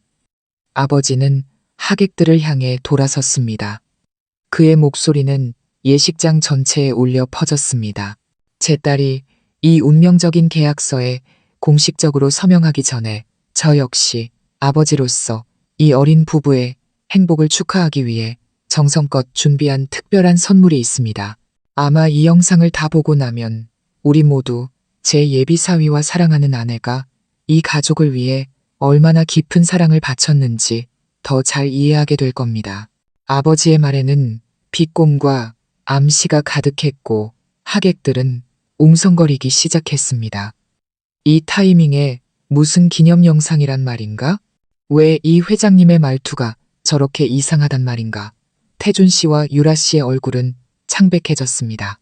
죄를 지은 자의 직감이 좋지 않은 일이 벌어질 것을 경고하고 있었습니다. 유라 씨는 서둘러 일어나 무대로 올라오려 했습니다. 회장님, 무슨 일이시면 나중에, 오늘은 아이들 좋은 날이잖아요. 앉아. 아버지는 돌아보며 유라 씨를 향해 번개 같은 눈빛을 쏘았습니다. 당신 연극은 천천히 감상하도록 해. 아버지의 위험 있는 목소리에 유라 씨는 겁에 질려 의자에 주저앉았고 온몸을 떨었습니다. 아버지는 기술팀에 신호를 보냈습니다. 시작해. 예식장은 쥐 죽은 듯 조용해졌습니다. 모두들 이 회장님이 대체 무엇을 보여주려는지 궁금해했습니다. 그리고 영상이 시작되었습니다. 거대한 LED 스크린에 어젯밤 저희 집 2층 복도 CCTV 영상이 나타났습니다. 그리고 두 명의 주인공, 강태준과 한유라가 등장했습니다. 그들은 아무 말 없이 의미심장한 눈빛을 교환하더니 함께 아버지의 침실로 몰래 들어갔습니다. 심장이 터질 듯이 뛰었습니다. 제가 문틈으로 목격했던 그 끔찍한 영상이 이제 수백 명의 사람들 앞에서 재현될 참이었습니다. 카메라 앵글이 갑자기 침실 안으로 바뀌었습니다. 샹들리에에 교묘하게 숨겨진 또 다른 카메라가 모든 것을 녹화하고 있었습니다. 화질은 믿을 수 없을 만큼 선명했습니다. 예비 사위와 신부의 새어머니가 함께 침실로 들어가는 것을 본 하객들 사이에서 놀라움의 술렁거림이 터져 나왔습니다. 그리고 마침내 가장 끔찍한 일이 벌어졌습니다. 화면 속에서 태준 씨와 유라 씨는 말 한마디 없이 굶주린 두 마리의 짐승처럼 서로에게 달려들었습니다. 그들은 미친 듯이 서로를 탐했고 태준 씨의 손은 탐욕스럽게 유라 씨의 옷을 찢었으며 그녀는 음란하게 신음하며 그의 셔츠를 벗겼습니다. 옷가지들이 바닥에 흩어지고 그들은 아버지의 침대, 아버지와 그녀의 결혼 침대 위로 쓰러졌습니다. 최고 해상도의 거대한 LED 스크린은 모자이크 하나 없이 그들의 병적이고 혐오스러운 모든 행위를 적나라하게 보여주었습니다. 신음소리, 서로의 귓가에 속삭이는 저속한 대화까지 숨겨진 마이크를 통해 모든 것이 선명하게 녹음되었습니다. 아, 태준 씨, 더 빨리. 보고 싶어 죽는 줄 알았어요. 유라 씨, 당신은 정말 요물이야. 이러니 내가 당신한테서 벗어날 수가 없지. 천천히 해. 우리에겐 오후 내내 시간이 있잖아. 그 늙은이는 밤늦게나 들어올 테니. 서아는 걔가 갑자기 돌아오면 어떡해요? 걱정 마. 그 멍청한 애. 내가 지방 출장 보냈어. 내 말이라면 껌뻑 죽는다고. 내일 결혼식 끝나고 계약서에 사인만 받으면 이 집의 모든 건 우리 거야. 그때 가서 걔랑 이혼하고 우리는 멀리 떠나버리는 거지. 그들의 대화는 칼날보다 더 날카롭게 공간을 갈랐습니다. 예식장은 폭발했습니다. 더 이상 수군거림이 아니었습니다. 비명과 혐오스러운 욕설이 터져나왔습니다. 사람들은 눈앞의 광경을 믿을 수 없었습니다. 유능한 신랑, 현숙한 새어머니의 이미지는 완전히 무너졌고 그 자리에는 비열한 음모를 꾸민 용납할 수 없는 관계의 두 인간만이 남아 있었습니다. 한유라는 어느새 바닥에 쓰러져 있었습니다. 그녀는 얼굴을 감싸고 미친 듯이 울부짖었지만 아무도 그녀를 일으켜주지 않았습니다. 강태준, 그는 제 옆에서 시체처럼 하얗게 질린 얼굴로 얼어붙어 있었습니다. 그는 스크린을 멍하니 쳐다보다가 저를 돌아보았습니다. 그 눈에는 극도의 공포가 담겨 있었습니다. 첫 번째 충격 이후 예식장은 여전히 죽음 같은 침묵에 잠겨 있었습니다. 사람들은 방금 목격한 일에 대해 여전히 충격에서 벗어나지 못하고 있었습니다. 강태준은 몇 초간 멍하니 서 있다가 전문 사기꾼의 이성을 되찾은 듯 했습니다. 그는 지금 무너지면 모든 것을 잃는다는 것을 알았습니다. 그는 갑자기 제 발 아래 무릎을 꿇고 제 웨딩드레스 자락을 붙잡으며 처절하게 울부짖었습니다. 서아야, 서아야, 내가 잘못했어. 내가 미쳤었나 봐. 저 여자가 날 유혹한 거야. 난 그냥 순간의 실수였어. 저 여자한테 홀렸던 거라고. 제발 날 믿어줘. 내가 세상에서 유일하게 사랑하는 사람은 너야. 제발 날 용서해줘. 여러분, 제발 저에게 한 번만 기회를 주십시오. 그는 눈물 콧물을 쏟으며 참회의 연극을 펼쳤고 모든 죄를 자신의 공범이자 애인인 한유라에게 떠넘기려 했습니다. 그 말을 들은 한유라는 미친 상태에서 분노 상태로 돌변했습니다. 그녀는 눈물로 얼룩지고 머리가 헝클어진 얼굴을 들고 태준 씨를 손가락으로 가리켰습니다. 강태준, 이 개자식, 지금 뭐라고 했어? 내가 널 유혹했다고. 이 집 재산만 차지하면 저 멍청한 년 버리고 나랑 함께 하겠다고 맹세한 건 너 아니었어? 이 비겁한 놈. 두 배신자의 막장 드라마에 하객들은 눈을 떼지 못했습니다. 그들은 혀를 차며 수군거렸습니다. 사람들은 이 연극이 단순한 애정 문제로 끝날 것이라고 생각했지만 아버지는 그것을 허락하지 않으셨습니다. 아버지는 저들이 이 사건을 단순한 삼각관계로 만들 기회를 주지 않았습니다. 그만해라. 아버지가 나직이 으르렁거렸습니다. 아버지의 목소리는 두 사람의 말싸움을 끊었습니다. 너희들의 죄는 음란함과 배신에서 그치지 않는다. 진짜 연극은 지금부터 시작이다. 아버지는 몸을 돌려 신호를 보냈습니다. 무대 뒤에서 검은 정장을 입은 두 남자가 엄숙한 표정으로 걸어 나왔습니다. 한 명은 진성그룹의 재무이사인 남 이사님으로 20년 넘게 아버지를 모신 분이었습니다. 다른 한 명은 그룹 법무팀장인 민 변호사님이었습니다. 두 핵심 인물의 등장은 분위기를 더욱 긴장시켰습니다. 날카로운 직업적 감각을 가진 기자들은 이것이 단순한 가족 스캔들이 아니라 엄청난 경제 스캔들임을 직감했습니다. 그들은 즉시 카메라와 마이크를 무대로 향하고 모든 순간을 기록할 준비를 했습니다. 남 이사님이 아버지에게서 마이크를 건네받았습니다. 하객 여러분께 그는 헛기침을 했습니다. 저는 진성그룹의 재무이사 남상현입니다. 오늘 저는 하객으로서가 아니라 한유라 씨와 강태준 씨와 관련된 중대한 재무 비리를 공표하기 위해 이 자리에 섰습니다. 자신의 이름이 불리자 유라 씨와 태준 씨의 얼굴은 다시 한번 하얗게 질렸습니다. 그들은 이제야 깨달았습니다. 단순히 현장이 발각된 것이 아니라 자신들의 모든 음모가 드러났다는 것을. 계속해서 스크린을 주목해 주시기 바랍니다. 남 이사님이 말했습니다. LED 스크린이 다시 한번 켜졌습니다. 하지만 이번에는 선정적인 영상이 아니었습니다. 수많은 서류, 숫자, 그리고 복잡한 자금 흐름도가 화면을 가득 채웠습니다. 보시는 바와 같이 남 이사님은 또렷하고 전문적인 목소리로 설명했습니다. 한유라 씨는 지난 2년간 복지재단 관리자 직책을 악용하여 총 200억 원에 달하는 금액을 그룹의 자선기금에서 비밀리에 횡령했습니다. 200억 원, 이 숫자에 예식장은 경악의 탄성으로 폭발했습니다. 이건 좀도둑 수준이 아니었습니다. 상상할 수 없는 규모의 횡령 사건이었습니다. 그리고 이 돈은 어디로 갔을까요? 민 변호사님이 말을 이었습니다. 그의 목소리는 강철처럼 단단했습니다. 이 돈은 해외 유령 회사를 통해 세탁된 후 강태준 씨의 V테크라는 회사 운영 자금으로 투입되었습니다. V테크는 사실상 사기 모델에 불과합니다. 어떤 실질적인 가치도 창출하지 못하고 오직 뒷사람의 돈으로 앞사람의 이자를 막아주는 방식으로 운영되었죠. 그리고 이 유니콘 기업 연극을 유지시킨 주된 자금원이 바로 한유라 씨가 진성그룹에서 횡령한 돈이었습니다. 다시 말해 강태준 씨는 이진성 회장님의 돈으로 완벽한 가면을 쓰고 회장님의 딸을 속였으며 최종적으로는 이 혼전 재산 신탁 계약을 통해 이 가족의 모든 재산을 빼앗으려 했던 것입니다. 모든 것이 너무나 명확해졌습니다. 이것은 불륜이 아니었습니다.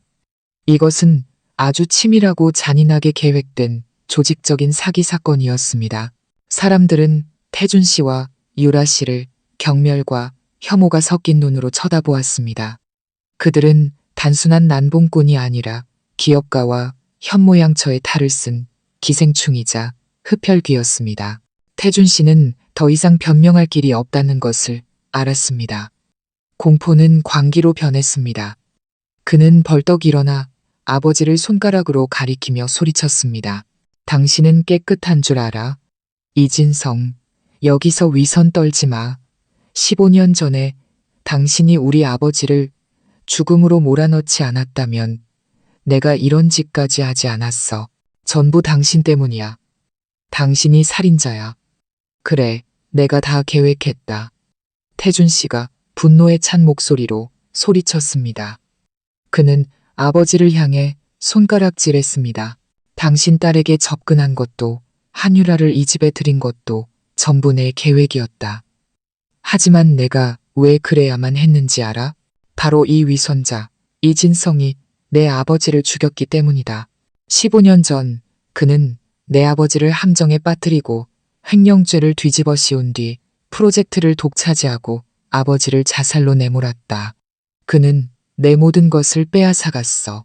가족, 명예, 미래까지. 여러분, 말해보시오. 이런 원한, 갚아야 마땅하지 않소. 내가 한 모든 일은 단지 내 아버지를 위한 정의를 되찾기 위함이었다. 여기서 벌받아야 할 사람은 내가 아니라 바로 저 인간 이진성이다. 그의 말은 힘이 있었고 비통함이 가득해 군중들 사이에 동요를 일으켰습니다. 과거를 잘 모르는 몇몇 사람들은 의심의 눈초리로 아버지를 쳐다보기 시작했습니다. 정말 이 회장이 과거의 비열한 수법으로 경쟁자를 제거했을까? 이 복수극에 다른 내막이 있는 것은 아닐까? 한유라는 구명줄이라도 잡은 듯 서둘러 태준 씨 곁으로 기어가 울며 거들었습니다. 맞아요. 전부 저 사람이 우리를 이렇게 만든 거예요. 태준 씨는 단지 아버지를 위해 정의를 되찾고 싶었을 뿐이에요.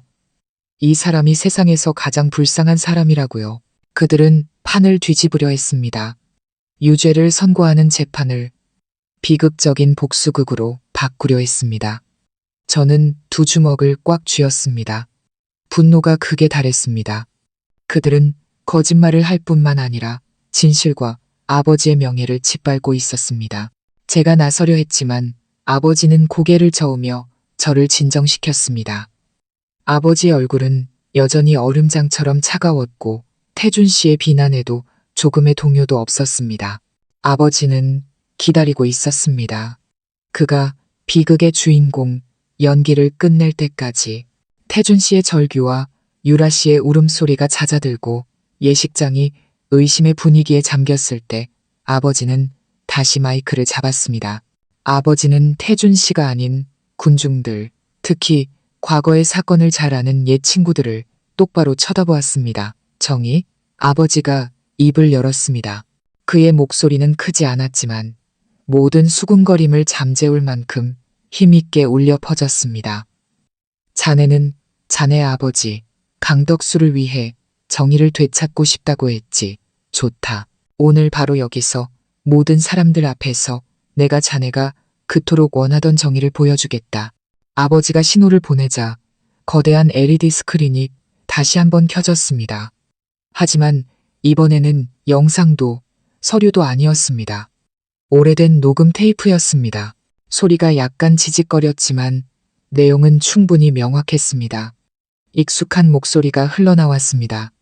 15년 전 아버지의 목소리, 더 젊었지만 여전히 단호했습니다. 강 사장, 나는 자네를 형제라고 생각했네. 이 돈, 적은 액수가 아니야. 솔직하게 말해주게. 자네가 가져간 거 맞나? 인정하고 돌려주기만 하면 내가 다 덮어주겠네. 우리 다시 시작하는 거야. 곧이어 다른 목소리가 들렸습니다. 강덕수, 태준 씨 아버지의 목소리였습니다. 오만하고 도전적이었습니다. 이 사장, 사람 잡지 말게. 자네가 뭔데 감히 날 의심하나? 혹시 자네가 빼돌리고 나한테 뒤집어 씌우려는 거 아닌가? 내가 자네가 뒤에서 하는 짓들 모를 줄 알아? 녹음은 팽팽한 대화로 이어졌습니다. 아버지는 강덕수 사장이 회사 돈으로 별장을 사고 내연녀에게 외제차를 사준 증거들을 제시했지만 그는 끝까지 부인하며 오히려 아버지의 명예를 훼손하겠다고 협박했습니다. 녹음이 끝나자 아버지는 말을 이었습니다. 그게 나와 자네 아버지의 마지막 대화였다. 나는 그에게 기회를 줬지만 그는 거절했지. 그리고 이것이 아버지가 다시 신호를 보냈습니다. 그 후에 감사팀이 찾아낸 것들이다. 화면은 누렇게 바랜 낡은 서류철 이미지로 바뀌었습니다. 하지만 고해상도로 스캔되어 글자 하나, 도장 하나까지 선명하게 보였습니다. 그것은 강덕수 사장이 프로젝트 자금을 빼돌리기 위해 자신의 유령 회사들과 계약한 위조 서류들과 계약서들이었습니다. 마카오의 카지노에서 거액의 돈이 입금된 그의 해외은행 계좌 내역서도 있었습니다. 그리고 마지막으로 가장 결정적인 증거, 손으로 쓴 유서가 나타났습니다. 강덕수의 익숙한 필체가 선명하게 보였습니다. 이 사장, 내가 틀렸네. 탐욕이 내 눈을 멀게 했어. 내가 자네의 믿음을 저버렸고 모든 것을 벼랑 끝으로 몰고 갔네. 더 이상 자네와 내 아내, 아들을 볼 면목이 없네. 모든 죄는 나 혼자 짊어지고 가겠네. 부디 나를 용서하고 남은 내 가족들을 도와주게. 진실은 흑백처럼 명확하게 드러났습니다. 강덕수는 누구에게 당한 것이 아니었습니다. 그는 자신의 죄와 진짜 얼굴이 드러났을 때의 수치심 때문에 스스로 목숨을 끊었던 것입니다. 강태준이 만들어낸 비장한 복수극은 완전히 무너져 내렸습니다. 그는 정의를 찾는 효자가 아니라 그저 죄인의 아들일 뿐이었습니다. 강태준은 얼어붙은 채 스크린 속 유서를 뚫어져라 쳐다보았습니다. 그는 중얼거렸습니다. 아니야, 그럴 리가 없어. 이건 가짜야. 전부 가짜라고. 우리 아버지가 그럴 리 없어. 그는 구원을 찾듯 객석에 앉아있는 아버지의 옛 친구들을 향해 미친 듯이 외쳤습니다. 아저씨들, 말씀 좀 해주세요. 이거 사실 아니죠. 우리 아빠 억울한 거 맞죠? 백발이 성성한 한 노신사, 아버지와 강덕수 사장 모두의 가장 친한 친구였던 분이 자리에서 일어났습니다. 그는 태준 씨를 연민과 엄격함이 섞인 눈으로 바라보았습니다. 태준아, 우리는 15년 전에 이미 모든 진실을 알고 있었단다. 이 회장님이 내 아버지에게 수많은 기회를 주었지만 내 아버지가 스스로 그 길을 택한 거야. 너는 내 아버지의 과오를 갚으며 살았어야지. 이렇게 더 깊은 죄에 빠져서는 안 됐다. 네가 내 아버지의 얼굴에 다시 한번 먹칠을 한 게야.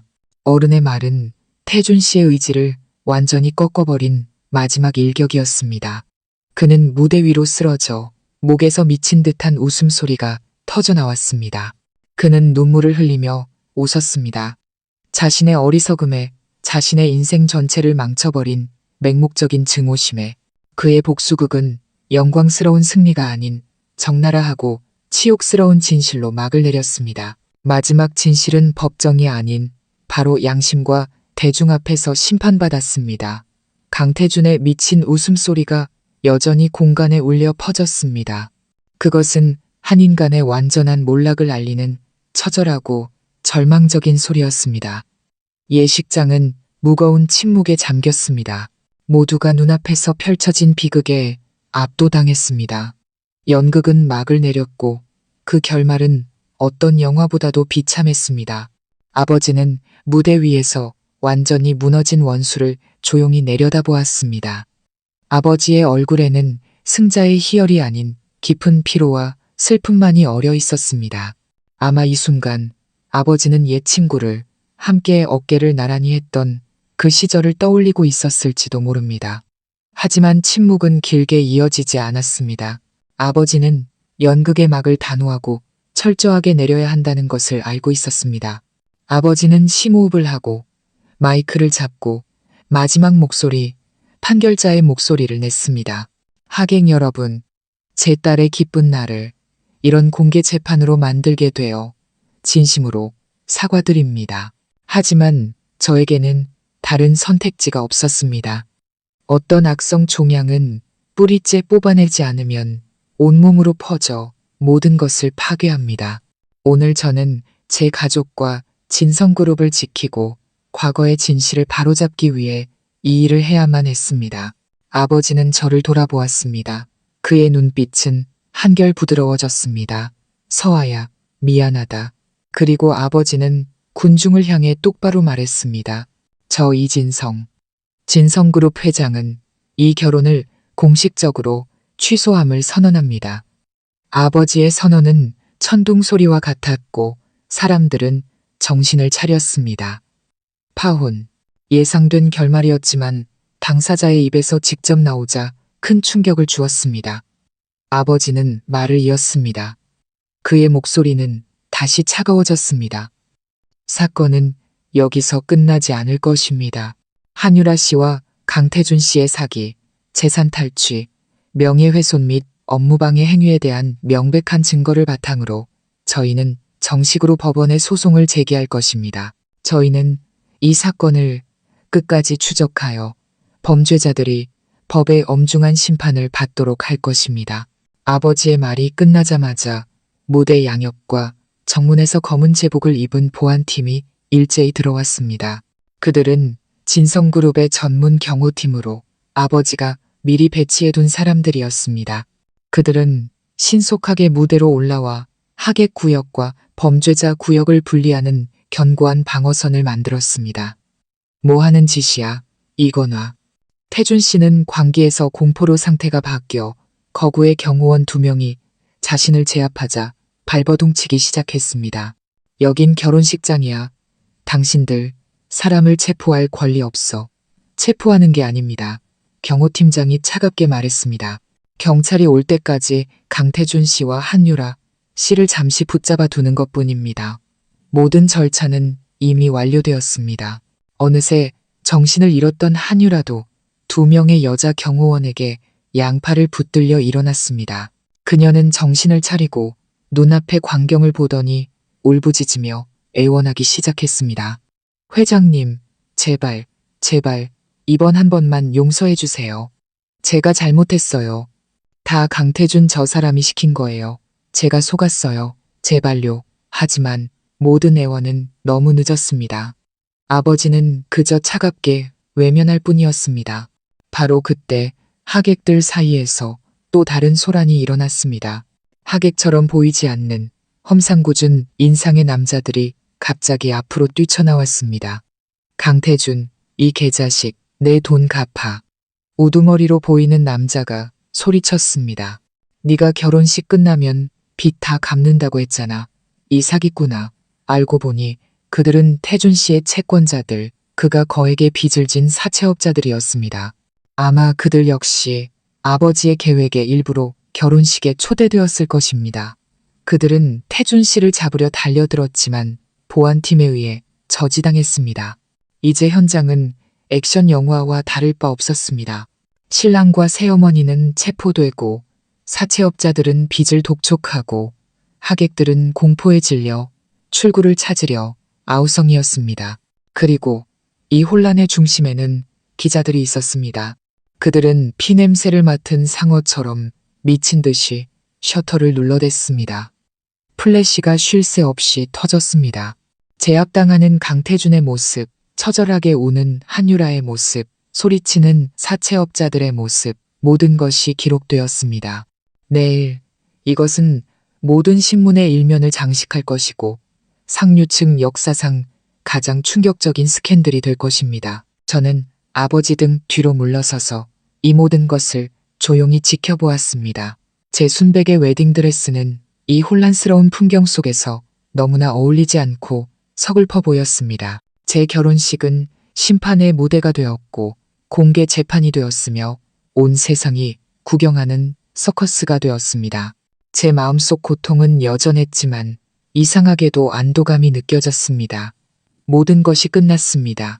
악몽은 지나갔고 연극의 막은 마침내 내려졌습니다.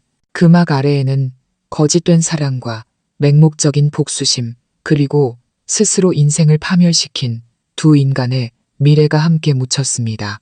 저는 하늘을 올려다보았습니다. 어느새 먹구름이 몰려와 곧 비가 쏟아질 것 같았습니다. 마치 오늘의 모든 더러움을 씻어내려는 듯이 그날 오후의 비는 폭포수처럼 맹렬하고 거세게 쏟아졌습니다. 마치 하늘도 방금 드러난 모든 추악함과 거짓을 씻어내고 싶어 하는 것 같았습니다. 저의 비극적인 결혼식은 극도의 혼란 속에서 끝났고 상류층 역사에 지울 수 없는 상처를 남겼습니다. 그룹 보안팀이 강태준과 한유라를 제압한 직후 경찰이 현장에 도착했습니다. 그들은 가장 비참한 모습으로 연행되었습니다. 신랑은 흙탕물이 튄 하얀 턱시도를 그대로 입고 있었고 새어머니는 눈물과 빗물에 화장이 번져 머리가 헝클어진 채였습니다. 그들은 사채업자들의 빚 독촉 고함과 언론의 끊임없는 플래시 세례, 그리고 수백 명의 경멸과 연민이 섞인 시선 속에서 사라졌습니다. 연극은 막을 내렸고 두 주연 배우는 자신들의 연기에 대해 너무나도 값비싼 대가를 치러야 했습니다. 그 후의 날들은 피곤했지만 반드시 필요한 과정의 연속이었습니다. 수사는 신속하고 철저하게 진행되었습니다. 아버지가 수집한 명백한 증거들과 결혼식에 참석했던 증인들의 증언으로 강태준과 한유라는 더 이상 죄를 부인할 수 없었습니다. 처음에는 서로에게 책임을 떠넘기려 했습니다. 한유라는 강태준에게 이용당하고 감정적으로 조종당했다고 울며 호소했고, 강태준은 한유라가 자신의 복수심을 이용해 재산을 탈취하려는 주범이었다고 주장했습니다. 하지만 수많은 녹음 파일, 영상, 그리고 명백한 자금 흐름 증거 앞에서 그들의 모든 변명은 우스꽝스러워졌습니다. 사건은 6개월 후 재판에 넘겨졌습니다. 재판은 여론의 뜨거운 관심을 받았습니다. 저와 아버지는 피해자이자 중요 증인으로 법정에 출석했습니다. 법정에 앉아 피고인석에 서 있는 그 두 사람을 보니 더 이상 증오심은 느껴지지 않았습니다. 오직 공허함과 피로만이 남았습니다. 강태준은 초췌했고 10년은 늙어 보였습니다. 한때 멋졌던 머리는 희끗희끗해졌고 자신감 넘치던 교활한 눈빛 대신 넉나간 절망만이 가득했습니다. 한유라는 깡말라 한때의 화려한 미모는 온데간데 없고 퀭한 모습이었습니다. 그들은 저와 아버지를 똑바로 쳐다보지 못했습니다. 고개를 숙인 채 자신들의 모든 죄와 비열한 음모를 낱낱이 밝히는 공소장을 들었습니다. 조직적인 사기 및 특정경제범죄 가중처벌법상 횡령 혐의로 법원은 매우 엄중한 판결을 내렸습니다. 주범 강태준은 무기징역, 적극적 공범인 한유라는 징역 20년을 선고받았습니다. 그들이 불법적으로 취득한 모든 재산은 피해 복구를 위해 몰수되었습니다. 유령 회사였던 V테크는 파산 선고를 받았고 채권자들은 허망하게 돈을 날렸습니다. 탐욕과 맹목적인 증오의 대가는 철창 안에서 인생 전체를 묻어야 하는 것이었습니다. 선고를 듣는 순간 한유라는 그 자리에서 실신했고 강태준은 핏기 없는 얼굴로 멍하니 서 있을 뿐이었습니다. 아마 그 순간까지도 자신이 15년간 공들여온 계획이 이렇게 처참한 실패로 끝났다는 사실을 믿지 못했을 것입니다. 진성그룹은 아버지의 철저한 준비와 체계적인 위기 대응 덕분에 명예손상은커녕 오히려 이미지가 더욱 공고해졌습니다. 딸의 결혼식에서 직접 사기 음모를 폭로한 아버지의 행동은 불의와 타협하지 않는 단호한 리더의 이미지를 만들었습니다. 파트너들과 투자자들은 진성그룹의 투명성과 견고함을 더욱 신뢰하게 되었습니다. 법적 절차를 통해 그룹은 한유라가 횡령한 금액의 대부분을 회수했고 아버지의 명예와 15년 전 강덕수 사장 사건의 진실 또한 깨끗하게 증명되었습니다. 모든 이들은 아버지가 가해자가 아니라 맹목적인 복수심의 피해자였다는 것을 이해했습니다. 재판이 끝난 후 제 삶은 점차 평온을 되찾았지만 예전과는 같지 않았습니다. 저는 다니던 회사를 그만두었습니다. 모두가 저를 호기심과 동정의 눈으로 보는 곳에서 더 이상 일할 수 없었습니다. 저에게는 새로운 시작, 마음의 상처를 치유할 새로운 공간이 필요했습니다. 저는 대부분의 시간을 집에서 책을 읽고 운동을 하고 명상을 배우며 보냈습니다. 강태준이 그토록 좋아했던 긴 머리를 자르고 개성 있고 강인한 느낌의 단발머리로 바꿨습니다. 과거를 사랑에 약하고 순진했던 이서아의 이미지를 잘라내고 싶었습니다. 모든 풍파를 겪은 아버지는 마치 다른 사람처럼 변하셨습니다. 이전처럼 차갑고 멀게 느껴지지 않았고 저와 더 많은 시간을 보내셨습니다. 가끔 두 사람은 함께 정원을 산책하고 차를 마시며 소소한 이야기를 나누었습니다.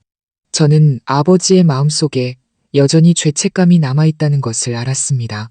저를 속임수로부터 지켜주지 못했다는 죄책감, 그리고 자신의 잘못된 결혼에 대한 죄책감. 하지만 저는 아버지를 원망하지 않았습니다. 오히려 무척 감사했습니다. 아버지는 제게 사람의 마음에 대해, 인생의 복잡함에 대해 가장 값비싼 교훈을 가르쳐 주셨습니다. 진정한 남자의 카리스마와 결단력이 무엇인지 보여주셨습니다. 시간이 흐르며 제 마음의 상처도 점차 아물었습니다. 더 이상 악몽을 꾸지 않았고 강태준과 한유라의 모습도 기억 속에서 희미해졌습니다. 저는 미래에 대해, 제가 나아갈 길에 대해 생각하기 시작했습니다. 더 이상 아버지의 그늘 아래서 살고 싶지도 않았고 그저 즐기기만 하는 재벌집 딸이 되고 싶지도 않았습니다. 제가 겪은 폭풍은 제 안에 새로운 사람을 빚어냈습니다. 더 강하고 더 날카로우며 자신이 원하는 것이 무엇인지 정확히 아는 사람. 제 인생의 한 챕터가 공식적으로 끝났고 이제 제 손으로 새로운 장, 폭풍 뒤의 새벽이라는 이름의 새로운 장을 써내려갈 시간이라는 것을 알았습니다. 1년이 눈 깜짝할 사이에 지나갔습니다. 도시는 여전히 분주했지만 저는 완전히 다른 사람이 되어 있었습니다. 더 이상 사랑이 세상의 전부라 믿던 꿈 많고 연약한 소녀가 아니었습니다. 이제 거울 앞에 선 저는 굳은 의지가 담긴 눈빛과 자신감 있는 미소, 그리고 내면에서 뿜어져 나오는 카리스마를 가진 29살의 여성이었습니다. 인생 첫 번째의 큰 충격은 저를 무너뜨리지 못했습니다.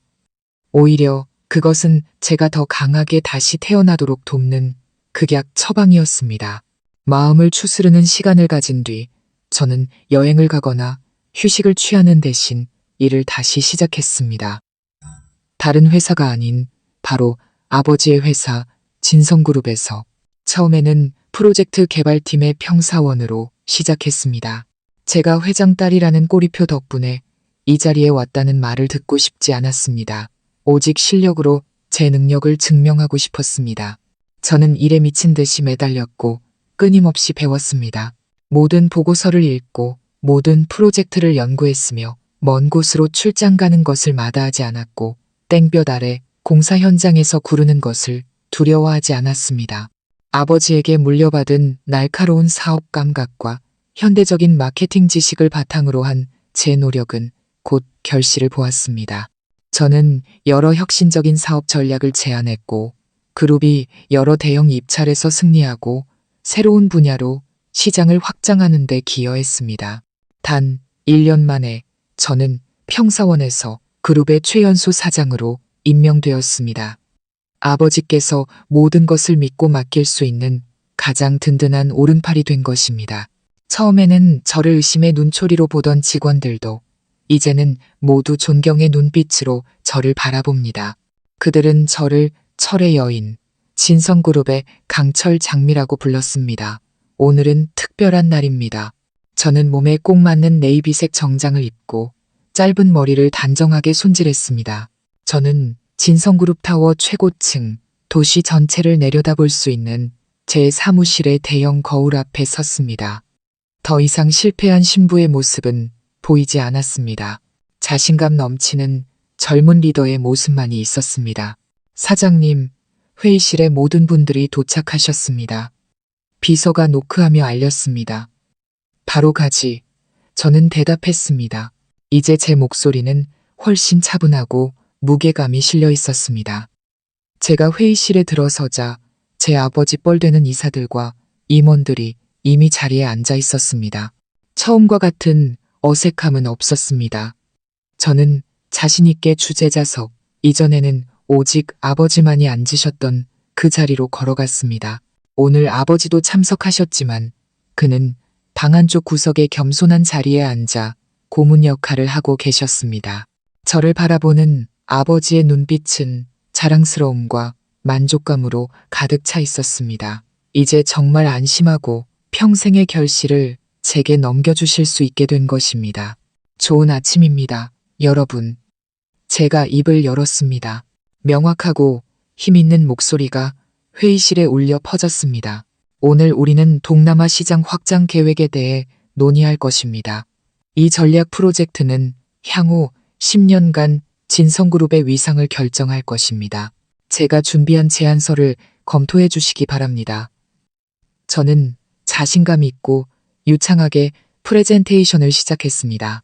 시장을 분석하고 데이터를 제시하며 논리적이고 설득력 있는 전략을 펼쳤습니다. 저는 더 이상 사랑밖에 모르는 소녀가 아니었습니다.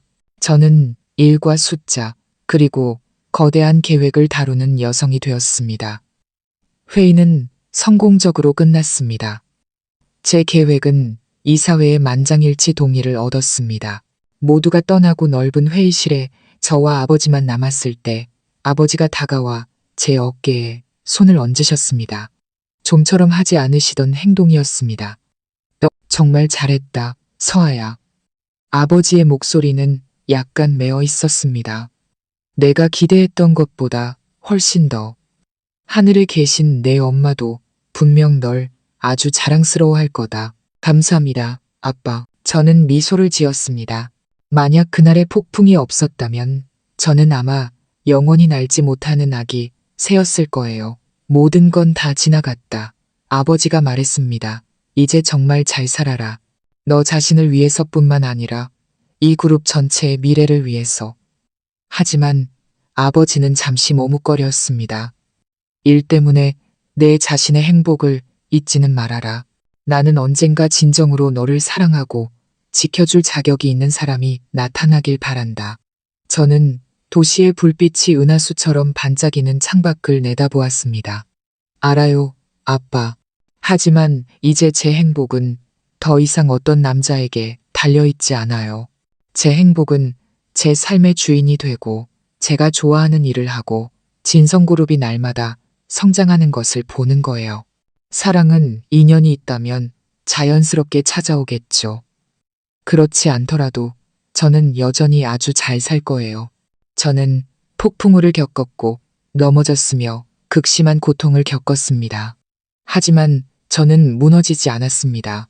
저는 과거의 잿더미 위에서 더 강하고 더 단단하게 일어섰습니다. 그리고 스스로 제 인생의 새벽을 찾아냈습니다. 저는 깨달았습니다. 한 여성의 가치는 곁에 남자가 있는지 없는지에 있는 것이 아니라 자신의 독립성, 주체성, 그리고 자기 자신을 사랑할 용기에 있다는 것을. 스스로를 사랑하고 존중할 때 진정한 행복은 가장 예상치 못한 방식으로 찾아온다는 것을요. 저 밖의 하늘은 여전히 넓고 저는 이제야 제 인생의 가장 찬란한 미래가 시작되었다는 것을 압니다.